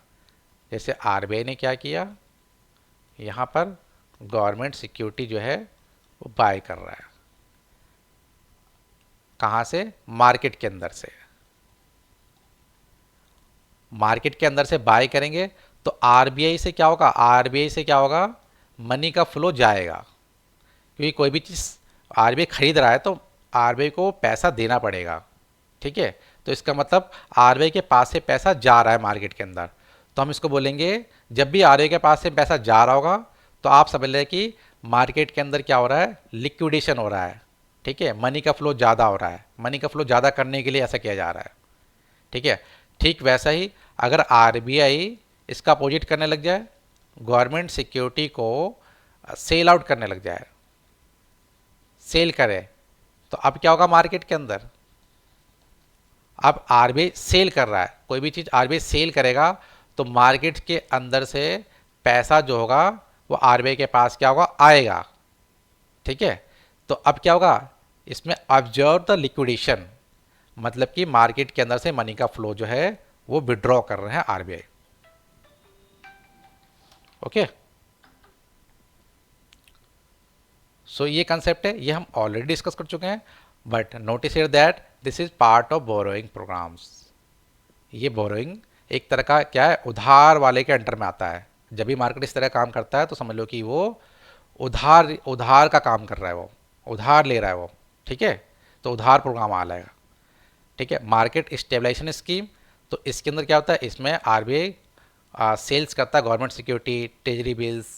ठीक है, उसके बाद commercial paper, observe excess liquidation, तो आरबीआई जब भी सेल आउट करेगा, अभी हम डिस्कस कर चुके हैं यहाँ पर। ठीक है, आरबीआई क्या है, गवर्नमेंट सिक्योरिटी सेल कर रहे हैं, तो सेल करेंगे तो मार्केट से क्या होगा, मनी का फ्लो जो है कम हो जाएगा। ठीक है, और government page interest not part of borrowing, यहाँ पर क्या होता है, गवर्नमेंट इंटरेस्ट पे करता है, so that is not part of borrowing, ये बोरोइंग का पार्ट नहीं होगा। So I hope you are understanding well कि मार्केट ऑपरेशन क्या होता है। नाउ नेक्स्ट देखते हैं हम qualitative tools. So qualitative tools में जिसको selective tools and direct tools बोलते हैं, that affect the particular sector, हो सकता है वो एग्रीकल्चर सेक्टर हो सकता है एजुकेशन सेक्टर, तो किसी एक हेल्थ सेक्टर, इन पर्टिकुलर सेक्टर पे जो है आरबीआई डिसीजन ले सकता है। ठीक है, अब किस तरह से होगा अब हम डिस्कस करेंगे। तो यहाँ पर moral suasions, margin requirements, consumer credit regulation, direct action, rationing of credit और credit ceiling, priority sector lending, so one by one हम we will discuss here. So first one is moral sessions. अब moral sessions क्या होता है, कि इसका अगर हम समझे, आरबीआई ने कहा, आरबीआई डिसाइडेड दैट कि मनी का जो फ्लो है वो कम करना मार्केट से। तो आरबीआई ने क्या किया, रेपो रेट, मनी का फ्लो कम करना है, ज़्यादा करना है, कुछ भी हो सकता है, ठीक है। अब आरबीआई ने क्या किया कि मान के चलिए रेपो रेट जो है वो डिक्रीज कर दिया, और आरबीआई चाह रहा है कि मार्केट के अंदर मनी का फ्लो ज़्यादा हो। ऐसा चल एक एग्जांपल ले रहे हैं हम कि आरबीआई चाह रहा है मनी के अंदर, मार्केट में जो मनी का फ्लो है वो ज़्यादा होना चाहिए। तो रेपो रेट आरबीआई ने क्या किया, डिक्रीज़ किया। अब मैं ये ऑलरेडी कंसेप्ट डिस्कस कर चुका हूँ कि रेपो रेट कभी भी डिक्रीज होगा। तो ये रेपो रेट क्या है, ये रेपो रेट है कि that is interest rate at which RBI lends money to the commercial bank. तो यहाँ पर क्या है, कमर्शियल बैंक्स जो होंगे, schedule commercial bank, schedule commercial bank, इनको अगर आरबीआई ने कहा कि मैं आपको कम इंटरेस्ट पे पैसा दे रहा हूँ, so you should provide the customer at the lower interest rate. But यहाँ पर जो है आरबीआई के कहने पे नहीं चलकर शेड्यूल कमर्शियल बैंक जो है वो रेट ऑफ इंटरेस्ट जो है वो कम कर ही नहीं रहे हैं, वो कम कर नहीं रहे हैं। वो जितना आरबीआई ने बल्कि कम कर दिया है कि आपको प्रोवाइड करना है मार्केट के अंदर rate of interest less rate पे, ताकि मार्केट में मनी का फ्लो ज़्यादा हो सके। लेकिन बट यहाँ पर जो आरबीआई की डायरेक्शन को नहीं माना जा रहा है, तो इस सिचुएशन में आरबीआई कॉन्फ्रेंस या informal meeting, letter, seminars, panel discussion कर सकता है कि आप ऐसा कीजिए कि मैं आपको रेपो रेट कम करके दे रहा हूँ, तो प्लीज़ इसको आप आगे जो है रेटों का कम रेट पे, इंटरेस्ट पे आप लोन प्रोवाइड कीजिए, ठीक है। आप ज़्यादा हो सकता है रूरल एरिया बैंक की ब्रांचेस खोलिए, प्रमोट करिए फाइनेंशियल लिटरेसी को, ठीक है। एक्सटेंड कीजिए पब्लिक प्राइवेट सेक्टर लैंडिंग को, यह भी डिस्कस करेंगे इसके अंदर। बट ये सिर्फ एक तरह का मॉरल से, नैतिकता वाली बात चल रही है यहाँ पर। तो आरबीआई ने कहा कि ठीक है, शुड मतलब करना चाहिए, यू शुड डू इट। अब करो या ना करो, अब नहीं करोगे तो नुकसान तो भुगतना पड़ेगा ना। सो अभी देखते हैं, अगर मान के चलो कि अब आरबीआई ने बोल दिया लेकिन फिर भी नहीं मान रहा है बैंक, फिर भी रेट ऑफ इंटरेस्ट पे कम पे दे ही नहीं रहा है, अब क्या होगा आगे देखते हैं हम। तो इसके साथ ये कर लेते हैं डिस्कस यहाँ पर। बैंक ने माना कि नहीं माना। अब बैंक को क्या आया, गुस्सा आया। किसको, आरबीआई को, बैंक को नहीं, आरबीआई को। आरबीआई को गुस्सा आया, कहा कि आप फॉलो नहीं कर रहे मेरे डायरेक्शन को। और तो अब क्या कर सकता है, अब आरबीआई के पास पावर्स है कि RBI can cancel the licence. Licence cancel करने की पावर है उसके पास, लाइसेंस को ही कैंसिल कर देंगे अगर आप फॉलो नहीं करोगे डायरेक्शन तो। और उसका पावर क्या है, अब आरबीआई कह देगा कि मैंने कोटा ही बढ़ा दिया है, लो एसएलआर तो चलो ठीक है, एसएलआर के ना सीआरआई बढ़ा दिया, लाओ पैसा लाओ। सीआरआई कर दिया उसने 30% कर दिया। अब कैश रिजर्व रेशियो ये हम डिस्कस कर चुके हैं, ये किसके पास रखा जाता है, आरबीआई के पास। और किस फॉर्म में, सिर्फ कैश के फॉर्म में। अब 30% पैसा ही जो है बैंक का जो है पैसा 30% आरबीआई के पास ही आ जाएगा। अब बैंक चिल्लाया कि हमारे पास पैसा नहीं है, हम लोगों को लोन कैसे देंगे, सारा पैसा तो आप ही रख लेंगे रिजर्व में। तो भाई आरबीआई ने आपको बताया था ना कि उनकी डायरेक्शन को फॉलो करो। सो यदि मैंने जो रेपो रेट कम किया है, so you should provide that loan at the lower interest rate. But आप हमारी बात मान नहीं रहे, हमारे डायरेक्शन को फॉलो नहीं कर रहे। तो इस तरह से भी आरबीआई क्या है, एक्शन ले सकता है। सो आरबीआई क्या हो गया, father of bank, bankers of bank, मतलब बैंकों का बैंक हो गया, फादर हो गया वो बैंकों का। अगर उससे कुछ भी पंगा लोगे तो इस तरह के एक्शन ले सकता है वो, इसको डायरेक्ट एक्शन बोलते हैं, ठीक है। ये सारी जो पावर है आरबीआई एक्ट 1934 के तहत, 1949 पेमेंट सेटलमेंट सिस्टम एक्ट 2007, ठीक है, prevention of money laundering act 2002, FEMA 1999, इन सब के अंडर में आरबीआई के पास पावर है। सो मॉरल सेशंस और डायरेक्शन देख लिया हमने। पहले प्यार से बातें मान जाओ, नहीं तो फिर हम डायरेक्शन लेंगे। अब नेक्स्ट हमारा margin requirements, loan to value. अब ये क्या होता है कि margin requirements, loan to value, actually it is amount percentage of particular collateral value. So we can say that जो भी collateral value होती है उसका कुछ परसेंटेज होता है, वो परसेंटेज डिडक्ट करने के बाद ही आपको पैसा मिलता है। अब एग्जांपल लेते हैं, जैसे कि आप गए ज्वेलरी के पास, ज्वेलर के पास गए, आपने अपना गोल्ड दिया और गोल्ड की कॉस्ट, आपके गोल्ड की कॉस्ट है 5 लाख।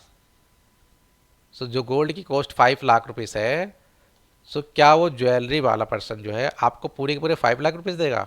नो।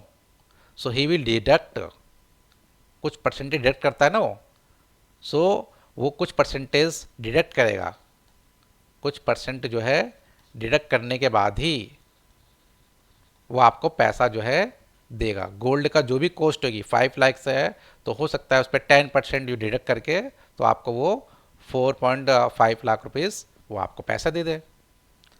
और ये जो इस तरह का जो गोल्ड के ऊपर जो है डिसाइड कौन करता है? मार्जिन रिक्वायरमेंट्स, गोल्ड के ऊपर, होम के ऊपर, ऑटो बिजनेस के ऊपर, ये आरबीआई का काम होता है।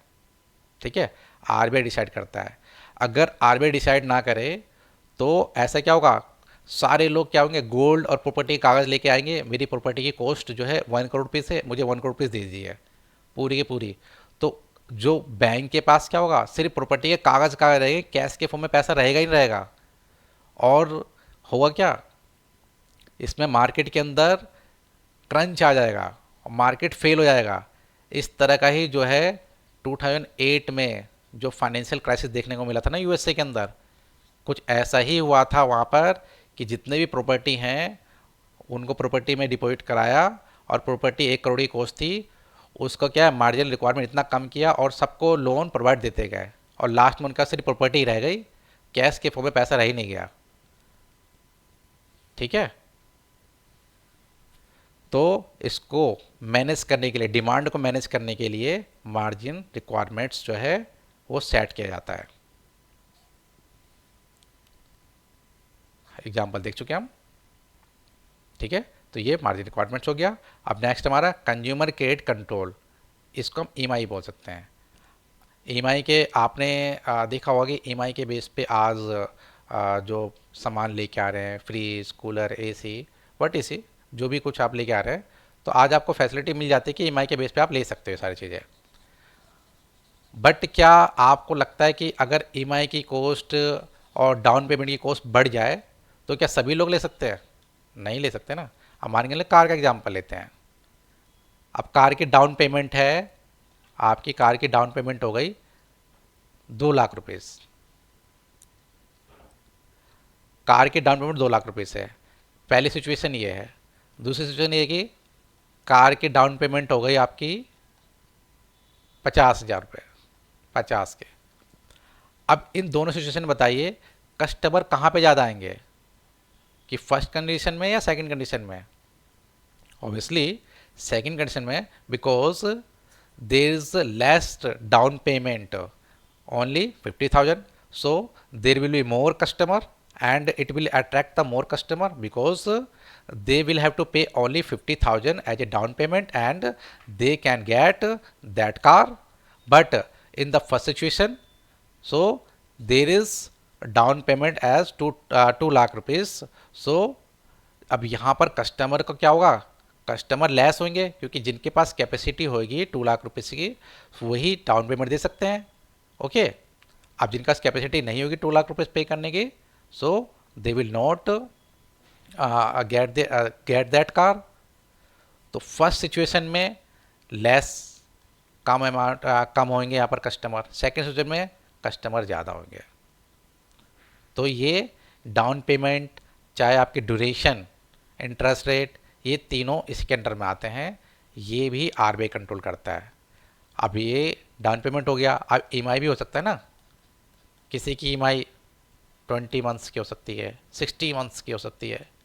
अगर ईएमआई की कर दी फैसिलिटी कि ईएमआई जो है वो किसी भी चीज़ की ईएमआई 3 मंथ से अबव है नहीं, तो क्या कोई सामान परचेस करेगा? नहीं परचेस करेगा। जिसकी ईएमआई ज़्यादा होगी उस वस्तु की वो परचेजिंग होगी वो ज़्यादा होगी। तो इस तरह से भी कंट्रोल किया जाता है। ठीक है, तो ये पर्टिकुलर सेक्टर की बात चल रही है, किसी पर्टिकुलर सेक्टर में। अब आप देख रहे हो सारे टूल्स जो है पर्टिकुलर सेक्टर, कार के ऊपर होता है, ठीक है, फ्रीज, एसी, इन सब के ऊपर स्पेसिफिक पर्टिकुलर सेक्टर के ऊपर कंज्यूमर क्रेडिट कंट्रोल जो होता है वो आरबीआई का होता है। किस तरह से कंट्रोल करता है आप देख रहे हैं। डायरेक्ट टैक्स हम डिस्कस कर चुके हैं।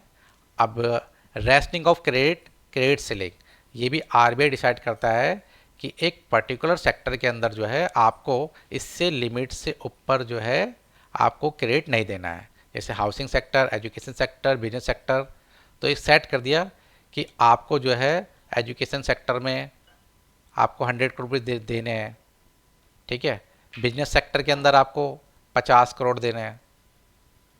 तो ये लिमिट सेट कर दिया है। ये लिमिट सेट भी आरबीआई करता है ताकि बैलेंस वे में हर फील्ड में क्या हो, ग्रोथ हो चुके।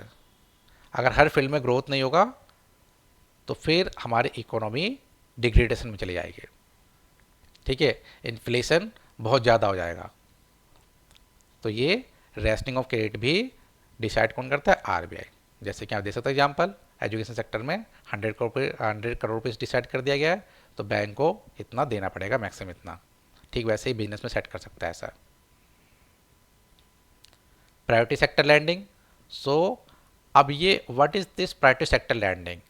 Actually this is the which sector in which there is no flow of money, and like that weaker section, agriculture sector, so they are not getting more and more fund.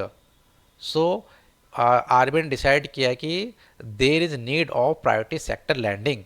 सो 1972 के अंदर इस चीज़ पे discuss किया गया कि national credit councils के जो advocacy है उन्होंने कहा कि भाई जो प्रायोरिटी सेक्टर लैंडिंग है इसे फोकस किया जाए, इंक्रीज कर दिया जाए इनको। ठीक है, टारगेट जो पहले था वो कम था। ठीक है, तो अब पहले जो टारगेट रखा गया था यहाँ पर 33% के आसपास रखा गया था, फिर इसको आज की डेट में बढ़ाकर 40% कर दिया गया है, जो कि डॉक्टर के एस कृष्णा स्वामी कमेटी ने ऐसा कहा कि 40% कर दीजिए इसको। और ये लेटेस्ट रिवाइज भी किया गया। एमवी नेर कमेटी रिकमेंड किया कि भैया जो है प्राइवेट सेक्टर को भी जो ये डिसाइड कर दिया जाए कि इनको भी प्रायोरिटी सेक्टर लैंडिंग जो है इनके ऊपर इम्प्लीमेंट हो। ठीक है, अपडेट कर दिया इनके ऊपर, ऐसा एमवी नेर कमेटी ने रिकमेंडेशन दिया था। तो ये कमेटी आप याद कर सकते हैं, ये किससे रिलेटेड है? प्रायोरिटी सेक्टर लैंडिंग से रिलेटेड है। कुछ सेक्टर वाइज जो है एलोकेशन कर दिया है। So here you can see that agriculture sector में 18% of adjusted net bank credit. It's means that कि आपको अपने जो भी लैंडिंग दे रहे हो, बैंक कोई भी लैंड कर रहा है, बैंक कोई भी लैंड कर रहा है, उसका प्रायोरिटी सेक्टर लैंडिंग का कुछ प्रायोरिटी सेक्टर लैंडिंग है उस पर इम्प्लीमेंट होता है, तो आपको 18% उसका जो एग्रीकल्चर सेक्टर में देना ही पड़ेगा। अभी हमने डिस्कस किया था ना कि 100 रुपीज़ था, 100 में से कुछ जो पैसा है CRR प्लस में SLR रखना पड़ेगा। अब ये रखने के बाद जो पैसा बच जाएगा उसमें से PSR प्रायोरिटी सेक्टर लैंडिंग आ गया 40%। ठीक है, फिर उसके बाद कुछ पैसा जो है कॉर्पोरेट फिर बिजनेस को ऐसे दे सकते हैं। अब पैसा जो बचेगा ना अब जाएगा कॉर्पोरेट बिजनेसमैन को। तो यहाँ पर देखा आपने कि यहाँ पर 22.5% तो इन्हीं को चला जाता, फिर 40% इसको जाएगा, फिर जाएगा जो बड़े बड़े बिजनेसमैन कॉर्पोरेट इनको, ताकि जो है ऐसा। अगर मैंने एक एग्जांपल लिया था ना, मैंने 100 रुपीज़ किया और विजय माल्या सारे पैसे लेके चला गया तो बैंक करप्ट हो गया, दिवालिया हो गया, तो बैंक की हालत हो जाएगी ख़राब और बैंक डिग्रेडेशन में चला जाएगा, तो बैंक विल बी डिस्ट्रॉय। इसी से बचने के लिए आरबीआई जो है इस तरह के स्टेप जो है लेती है और समय टू समय कमेटी बनाई जाती है ताकि हमारी देश की इकोनॉमी ग्रो हो सके, अच्छे से हमारी इकोनॉमी चल सके। वीकर सेक्शन में कितना डिफाइन किया हुआ है? 10%। ठीक है, और यहाँ पर सब टारगेट जो है 8%, जैसे स्मॉल एंड मार्जिन फार्मर के अंदर इसके अंदर डिसाइड कर रखा है। अदर प्रायोरिटी सेक्टर के अंदर 12%। तो ये थोड़ा बहुत आइडिया होना चाहिए आपको। से आपके एग्जाम में पूछ सकते हैं इसके प्रीलिम्स के अंदर। अब किन किन के ऊपर इम्प्लीमेंट होता है ये? शेड्यूल कमर्शियल बैंक के ऊपर और आपका फॉरेन बैंक्स दोनों के ऊपर इम्प्लीमेंट होता है। बट नोटिस हियर दैट जो डोमेस्टिक शेड्यूल कमर्शियल बैंक्स हैं और फॉरेन बैंक्स हैं, यदि उनके ब्रांच जो 20+ हैं, अगर हमारे इंडिया के अंदर जो फॉरेन बैंक्स हैं उनके ब्रांच जो 20+ हैं और शेड्यूल कमर्शियल बैंक जो हमारे डोमेस्टिक वाले जो बैंक हैं उनके 20 से ज़्यादा ब्रांच है। जैसे एक्सिस बैंक है, एक्सिस बैंक की बात करें हम, HDFC की बात करें, तो इन सब के देखोगे आपको 20 से ज़्यादा ही ब्रांच मिलेंगे हमारे इंडिया के अंदर। तो इनके ऊपर ये इम्प्लीमेंट होगा प्राइवेट सेक्टर लैंडिंग। अगर 20 से कम होते तो नहीं होता, उसके लिए अलग रूल्स था। बट जैसे ही 20 से ज़्यादा प्लस ब्रांच में होंगे तो इन पे ये प्राइवेट सेक्टर लैंडिंग मतलब कि इम्प्लीमेंट होगा, एनफोर्समेंट होगा। लैंडिंग रिक्वायरमेंट्स आप डिस्कस कर लेंगे। 40% जो है, ठीक है, तो 40% के ऊपर इम्प्लीमेंट होगा। ये agriculture, rural development, food processing, ETC इन सारे सेक्टर में इनको कवरेज करना पड़ेगा। और कवरेज के लिए बताया मैंने अभी आपको, अपनी हमने डिस्कस किया, पर ये सारे के जो है प्राइवेट सेक्टर लैंडिंग के सेक्टर वाइज एलोकेशन दे रखा है। फॉरेन बैंक्स इनको भी करना पड़ेगा 40%। लेकिन अगर मान के चलिए कि 20 से कम है इनके ब्रांच हमारे इंडिया के अंदर, 20 से अगर कम ब्रांच है हमारे इंडिया के अंदर, तो इनके पास थोड़ी सी छूट दे रखी है कि 32% जो है एक्सपोर्ट के अंदर वो अपना कर सकते हैं, लैंडिंग दे सकते हैं, और 8% जो है अदर प्राइवेट सेक्टर के अंदर दे सकते हैं। इनको थोड़ी सी छूट मिल गई है। इनको क्या दे दिया है कि 32% जो है एक्सपोर्ट के अंदर, ठीक है, जहाँ जहाँ एक्सपोर्ट होगा उसके अंदर आप क्या है लोन दे सकते हैं, एक्सपोर्ट सेक्टर के अंदर, ठीक है। अब ये इम्प्लीमेंट होता है regional rural banks and small finance banks. So this is also implemented, but there is different criteria. So now here 75%. Now this is implemented, but here 75% on regional banks and small finance banks, इनके ऊपर 75% का priority sector landing enforcement होता है। और particular they will provide in rural development, small enterprisement, इन सब पे focus करेंगे। एंड अर्बन की बात करें, अर्बन कोऑपरेटिव बैंक्स, सो इसकी रेंज है 40 to 75%। It can be decided by the RBI कितना होना चाहिए, और अभी की रेंज में 40 to 75% ये रेंज है। और ये जो भी अर्बन में डेवलपमेंट की बात करेंगे, वहाँ स्मॉल बिजनेस के ऊपर वहाँ पे लोन देंगे, so that will come under the urban cooperative banks. और मान के चलिए कि जो RBI ने डिसाइड किया कि आपको 40%, 75% ये आपको प्राइवेट सेक्टर लैंडिंग करना ही पड़ेगा, but banks do not follow the direction, so what will be, so आगे क्या होगा? Now deposit funds into rural infrastructure development, RIDF and SIDBI, जो अब उनका पैसा बच जाएगा वो SIDBI और RIDF के अंदर इनका पैसा इनमें डिपॉजिट हो जाएगा।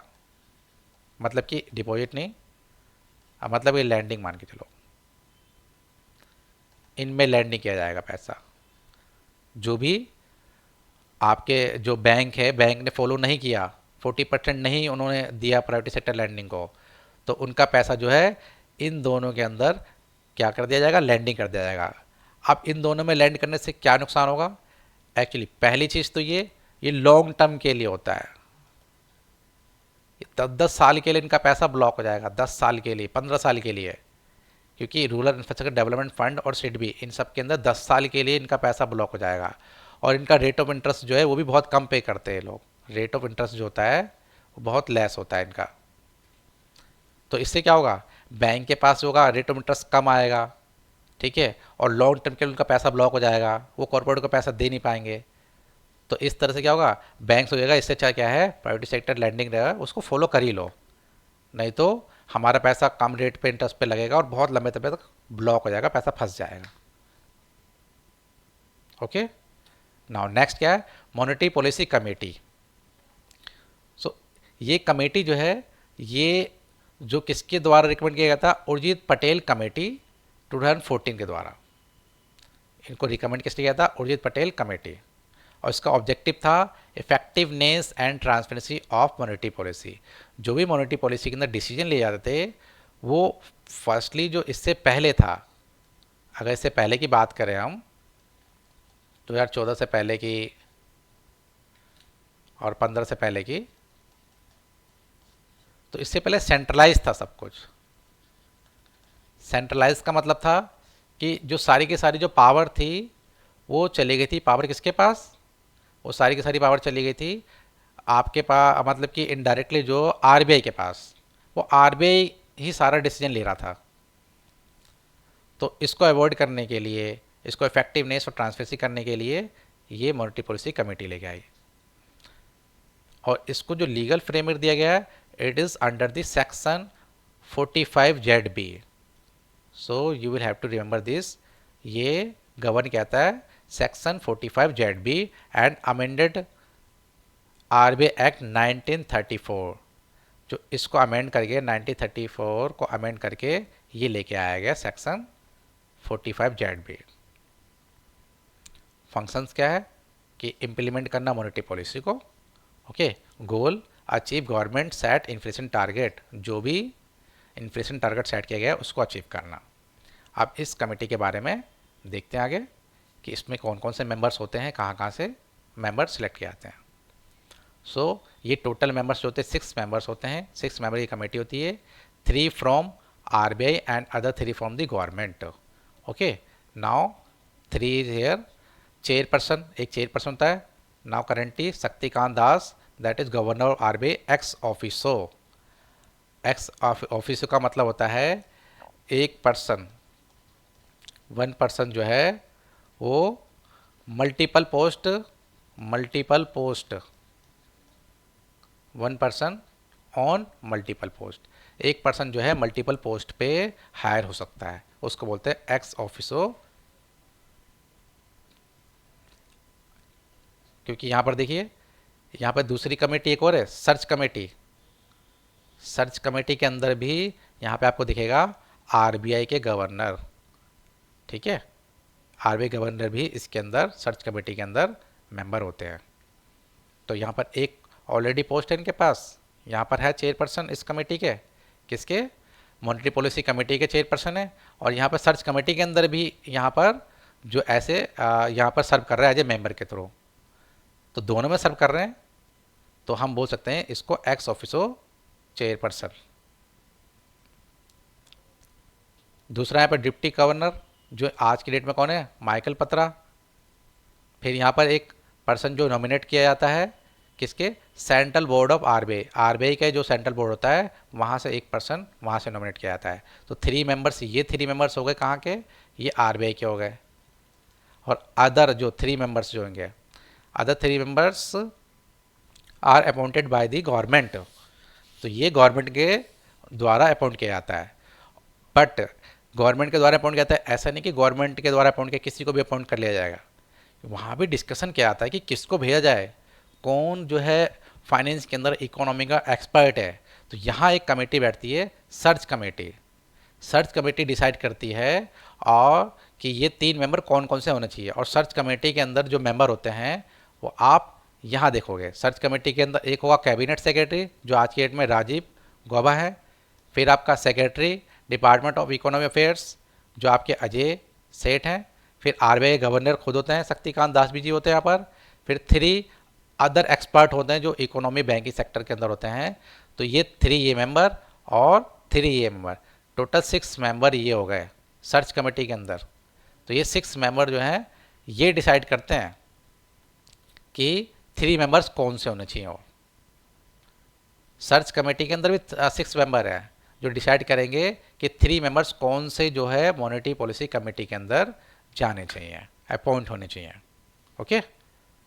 तो आपको ये पता होना चाहिए, यहाँ से भी क्वेश्चन बनता है तो आप इजीली इसको हैंडल कर जाएंगे। और इसका पर्पस क्या है कि answer balance between government oversight and expert guidance. एक बैलेंस होता है कि एक्सपर्ट के थ्रू भी हमें गाइडेंस मिल गया और गवर्नमेंट के थ्रू भी मिल गया, दोनों जगह से। यहाँ पर आरबीआई से भी है और आपका गवर्नमेंट के थ्रू से भी है। कुछ प्रोविजंस है मॉनेटरी पॉलिसी कमेटी के, जो कि यहाँ पर मिनिमम जो मीटिंग होनी चाहिए, कितनी होनी चाहिए, 4 मीटिंग्स होनी चाहिए पर ईयर। ठीक है, पर ईयर 4 मीटिंग्स होनी चाहिए। हम ये डिस्कस कर चुके हैं, 6 मेंबर्स की वो बॉडी होती है मॉनेटरी पॉलिसी कमेटी। ठीक है, 3 आरबीआई के रिप्रेजेंटेटिव होते हैं और 3 एक्सटर्नल एक्सपर्ट जो कि गवर्नमेंट के द्वारा अपॉइंट किए जाते हैं। टेनर्स 4 ईयर का होता है। मेंबर्स का जो टेनर्स होता है, टाइम पीरियड की बात चल रही है यहाँ पर, वो 4 ईयर्स होता है। And no reappointment. अब यहाँ पर नो रीअपॉइंटमेंट, जो मेंबर्स जो होते हैं यहाँ पर मॉनेटरी पॉलिसी कमेटी के अंदर, उनको रीअपॉइंटमेंट नहीं किया जाता है। क्यों? क्योंकि यहाँ पर ऐसा नहीं कि एक बार आप सीट पे बैठ गए तो परमानेंट बैठ ही गए। यहाँ पर अलग अलग जो है न्यू पर्सपेक्टिव, जो नई नई सोच वाले और भी पर्सन होंगे, उनको भी उसके अंदर लाया जाना चाहिए, ताकि हमारे देश के अंदर जो इकोनॉमी के अंदर हमारे देश की इकोनॉमी अच्छे से चल सके, ग्रो हो सके। क्योंकि एक बंदा परमानेंट बैठ जाएगा तो सिर्फ उसी की थिंकिंग देखी जाएगी ना। अब हो सकते हैं 3 मेंबर्स हम जो लेके आ रहे हैं आरबीआई से लेके आ रहे हैं, 3 मेंबर हमारे गवर्नमेंट से लेके आ रहे हैं, तो इन दोनों में अगर देखा जाए कि अलग अलग पर्सन आते रहें टाइम टू टाइम, तो क्या होगा, एक न्यू पर्सपेक्टिव मिलेगा, एक नई दृष्टिकोण मिलेगा, नई सोच मिलेगी, एक नया मतलब कि वे मिलेगा हमें। तो इसलिए यहाँ पर रीअपॉइंटमेंट नहीं किया जाता है। कॉरम मतलब कितने लोग ऐसा होना चाहिए कि जो मीटिंग को स्टार्ट किया जाना चाहिए, कि मीटिंग जो है ऐसे कितने लोग बैठ जाए कि मीटिंग स्टार्ट कर देनी चाहिए। तो कम से कम 4 मेंबर होने चाहिए। अगर 4 मेंबर्स है so meeting can be start. Now casting vote of the RBI governor. So in this situation that कि जो आरबीआई का गवर्नर है, एक्स ऑफिसर चेयरपर्सन, वो स्टार्टिंग में ही वोट नहीं करते हैं। स्टार्टिंग में कोई डिसीजन लेना है, मान के चले कि यहाँ पर मॉनेटरी पॉलिसी कमेटी के अंदर यहाँ पर 2 मेंबर्स और यहाँ पर 2 मेंबर्स, मान के 2 मेंबर्स जो भी हैं आरबीआई, चाहे कहीं के मान के लो आरबीआई गवर्नर के, तो 2 नंबर 2 मेंबर्स हैं जो कहते हैं कि रेपो रेट जो है इंक्रीज करना चाहिए। ठीक है, और इन्होंने कहा कि अभी रेपो रेट डिक्रीज करना चाहिए। 2 मेंबर्स कह रहे इंक्रीज करना चाहिए, 2 मेंबर्स कह रहे आपको डिक्रीज करना चाहिए। इस सिचुएशन में क्या होगा कि आप दो मेंबर्स, अब इस सिचुएशन में क्या होगा, 2 मेंबर्स कह रहे कि इस तरह का डिसीजन लेना चाहिए, रेपो रेट बढ़ाना चाहिए, और 2 मेंबर्स कह रहे कि रेपो रेट घटाना चाहिए। इस सिचुएशन से बचने के लिए अब क्या आरबीआई बीच में एंट्री करेगा। अगर ये हुआ क्या, यहाँ पर ये टाई हो गया। अब to avoid the situation, now RBI क्या करेगा, आरबीआई जिस तरह भी वोट डालेगा वही डिसीजन। अगर आरबीआई ने कहा कि रेपो रेट इंक्रीज होना चाहिए, सो अब क्या हो गया, इधर 3 वोटिंग हो जाएगी, +1 हो जाएगा यहाँ पर। जैसे +1 हो जाएगा तो ये क्या होगा, ये वैलिड हो जाएगा। अगर यहाँ +1 हो गया, यहाँ आरबीआई आ गया, तो फिर डिक्रीज कर दिया जाएगा। तो हमेशा आरबीआई गवर्नर जो है, in case of tie, RBI governor cast the decisive vote. Okay, now types of monetary policy. So here हम ऑलरेडी डिस्कस कर चुके हैं ऑल थिंग्स। सो मैंने लास्ट में इसको इसलिए रखा है कि ताकि आप जो है कीवर्ड समझ सकें।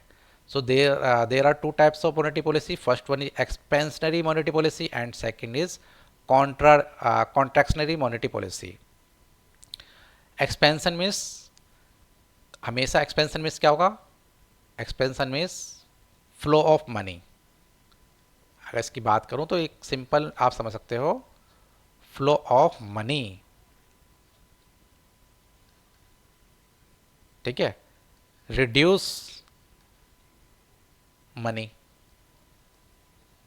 इसमें क्या, फ्लो ऑफ मनी इंक्रीज करना, इसमें रिड्यूस मनी करना, मतलब जो मनी का फ्लो है वो कम करना।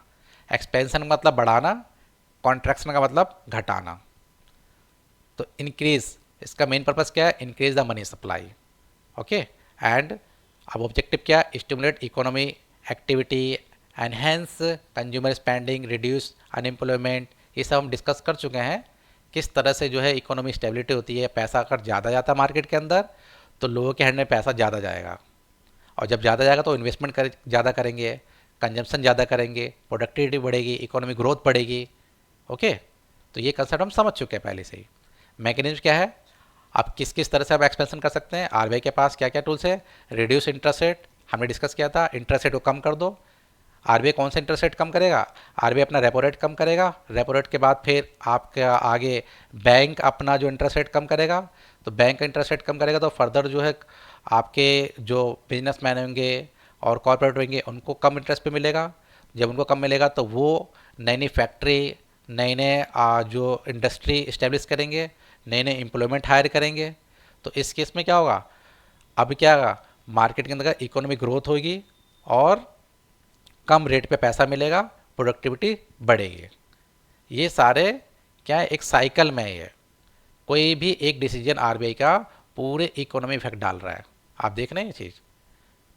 फिर लोअरिंग रिजर्व रिक्वायरमेंट्स, ये उन रिजर्व रिक्वायरमेंट्स की बात कर रहा है, एसएलआर और सीआर की बात कर रहा है। अगर हमने डिस्कस कर लिया था, हमने सीआरआर और SLR, cash reserve ratio and statutory liquidity ratio, अगर इन दोनों को बढ़ाने और घटाने से क्या इम्पैक्ट डालता है।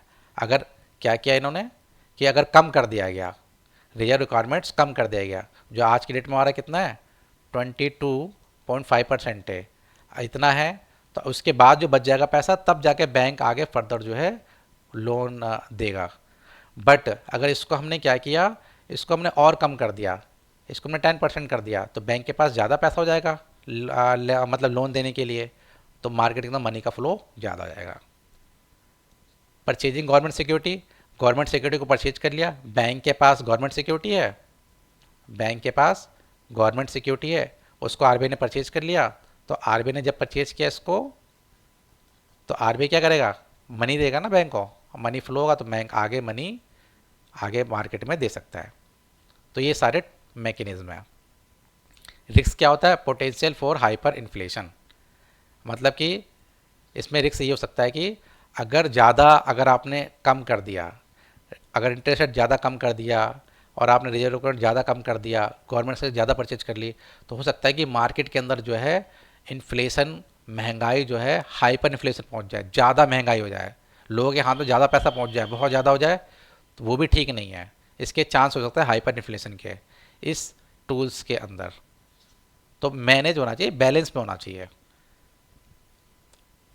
नेक्स्ट हमारा कॉन्ट्रैक्शनल मॉनेटरी पॉलिसी, इसके अंदर क्या होता है, इसका गोल्स है हमारा reduce money supply, money supply को कम करना, कंट्रोल करना इन्फ्लेशन को, इकोनॉमिक ग्रोथ को स्टेबलाइज करना। तो इसमें क्या होगा, यहाँ पर रिड्यूस करते हैं इंटरेस्ट रेट, तो यहाँ पर इंक्रीज कर दो इंटरेस्ट रेट। यहाँ पर क्या होगा, जो रिजर्व रिक्वायरमेंट्स कम करते हैं यहाँ पे बढ़ा दो, जैसे ही बढ़ाओगे तो मार्केट के अंदर क्या होगा, मनी का फ्लो कम हो जाएगा। वहाँ पर गवर्नमेंट से परचेज करते हैं, यहाँ पे सेल आउट करेगा, यहाँ पर आरबीआई क्या करेगा, सेल आउट करेगा, तो क्या होगा, आरबीआई के पास पैसा आएगा, किससे, बैंक से, तो मार्केट के अंदर मनी जो है अपने आप ही कम हो जाएगा। बेनिफिट्स क्या है इसका, support price stability and sustainably growth. So ये टाइप्स है of monetary policy. I hope you are understanding well all things. ये सारे कंसेप्चुअल है, एक बार अगर आप सीख गए ना तो you will never forget it. कुछ देख सकते हैं, आप खुद ही बता सकते हैं कि सिग्निफिकेंस ऑफ मॉनेटरी पॉलिसी क्या क्या हो सकते हैं इसके सिग्निफिकेंस, जैसे कि इन्फ्लेशन एंड डिफ्लेशन, इनको कंट्रोल करना, महंगाई और मंदी को कंट्रोल करना, किस तरह से कंट्रोल किया जाता था देखा था हमने आरबीआई को, रेपो रेट बढ़ाना घटाना, ठीक है, रिवर्स रेपो रेट को बढ़ाना घटाना, उसके बाद एसएलआर सीआरआर इनको बढ़ाना घटाना, इनके थ्रू इन्फ्लेशन डिफ्लेशन को कंट्रोल किया जाता है। इकोनॉमिक ग्रोथ एंड एम्प्लॉयमेंट, कैसे जनरेट होता है इकोनॉमिक ग्रोथ एंड एम्प्लॉयमेंट, ये डिस्कस कर चुके हैं हम लोग। कैसे, जैसे कि हमने रेपो रेट कम किया किया था ना, रेपो रेट कम, जैसे आरबीआई ने क्या किया, आरबीआई ने रेपो रेट कम कर दिया। जब रेपो रेट कम हुआ तो यहाँ पर जो आपके कॉरपोरेट है और प्लस में बिजनेसमैन है, इनको रेट ऑफ इंटरेस्ट क्या मिलेगा, लो, तो रेट ऑफ इंटरेस्ट इनको लो मिलेगा। तो जब इनको लो मिलेगा तो ये क्या करेंगे, नई इंडस्ट्री खोलेंगे। जब नई इंडस्ट्री खोलेंगे तो यहाँ पर एम्प्लॉयमेंट को हायर करेंगे। जब एम्प्लॉयमेंट हायर करेंगे तो इकोनॉमी प्रोडक्टिविटी ग्रोथ होगा। तो सारे इंटरकनेक्ट है इससे। तो economic growth and employment generate भी होता है।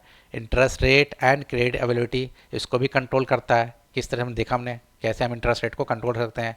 अगर आरबीआई ने रेपो रेट कम किया है तो बैंक को भी इंटरेस्ट रेट कम करना पड़ेगा, ठीक है। ये सिग्निफिकेंस है। लिमिटेशन ऑफ मॉनेटरी पॉलिसी, किसी न किसी चीज़ के सिग्निफिकेंस होते हैं कि थोड़े बहुत लिमिटेशन होते ही हैं। तो यहाँ पर ये देख सकते हैं आप, इफेक्ट लैग। अब यहाँ पर सबसे बड़ी कमी क्या है, आरबीआई ने चेंज तो कर दिया इंटरेस्ट रेट, बट जो बैंक क्या है, टाइम लेता है इसको इम्प्लीमेंट करने के लिए, ये ओवरनाइट नहीं होता। आज आरबीआई ने चेंज किया तो इसका इफेक्ट देखने को मिलेगा 3 डेज, 4 डेज, 5 डेज के बाद या 10 डेज के बाद, तुरंत से चेंज नहीं होता है। और आपने हमने ये लूफल्स देखा भी था, कभी कभी क्या होता है बैंक चेंज भी नहीं करता है, बैंक हाई इंटरेस्ट पे आपको पैसा देता रहेगा भले ही रेपो रेट कम हो गया हो। इस तरह का लूफल्स देखने को मिलता है। लिक्विडेशन ट्रैप, मतलब कि ये वो ट्रैप है कि जब इंटरेस्ट रेट क्या है, हमने क्या कर दिया, जीरो कर दिया, मतलब लगभग इंटरेस्ट रेट हमने बहुत कम कर दिया है, बट क्या है, सेविंग रेट्स हाई हो रहा है, लोग क्या सेविंग ज़्यादा कर रहे हैं, तब भी सेविंग ज़्यादा कर रहे हैं, इंटरेस्ट रेट क्लोज करने के कम करने के बाद भी अगर सेविंग रेट्स हाई है तो ये इसको बोलते हैं लिक्विडेशन ट्रैप। इस सिचुएशन में क्या होगा, लिक्विडेशन ट्रैप बोलेंगे इसको। एग्जिस्टिंग ब्लैक मनी, अब ब्लैक मनी का कोई तोड़ता नहीं है। अब ब्लैक मनी लोगों ने अब आरबीआई ने सोचा कि ठीक है मैं अपना रेट ऑफ इंटरेस्ट कम करता हूँ, आगे जो लोन में लोग ज़्यादा से ज़्यादा लोन लेंगे। अब लोन में पैसा लिया, उसके बाद उन्होंने अर्निंग किया, वो सारा का सारा पैसा क्या है, होर्डिंग कर दिया, ब्लैक मनी के रूप में छुपा लिया, तो सर्कुलेट नहीं हो पाएगा ना वो मनी। तो इसका भी एक लूपहोल से लिमिटेशन है। Sudden shocking like natural disaster, अगर कोई भी बाढ़ फ्लड ये सब आ जाता है तो इसका, अगर ये अचानक आता है तो अब मॉनेटरी पॉलिसी इसके अंदर गवर्नमेंट की क्या कर सकती है, मॉनेटरी पॉलिसी बिल्कुल ठीक चल रही थी, लेकिन इससे कैसे लड़े वो, नेचुरल डिजास्टर से मॉनेटरी पॉलिसी नहीं लड़ सकती है, थोड़ा बहुत लड़ सकती है लेकिन काफ़ी जगह फेल हो जाती है। So I hope you are understanding well all things. If you have any doubts, so you can ask. So thank you so much.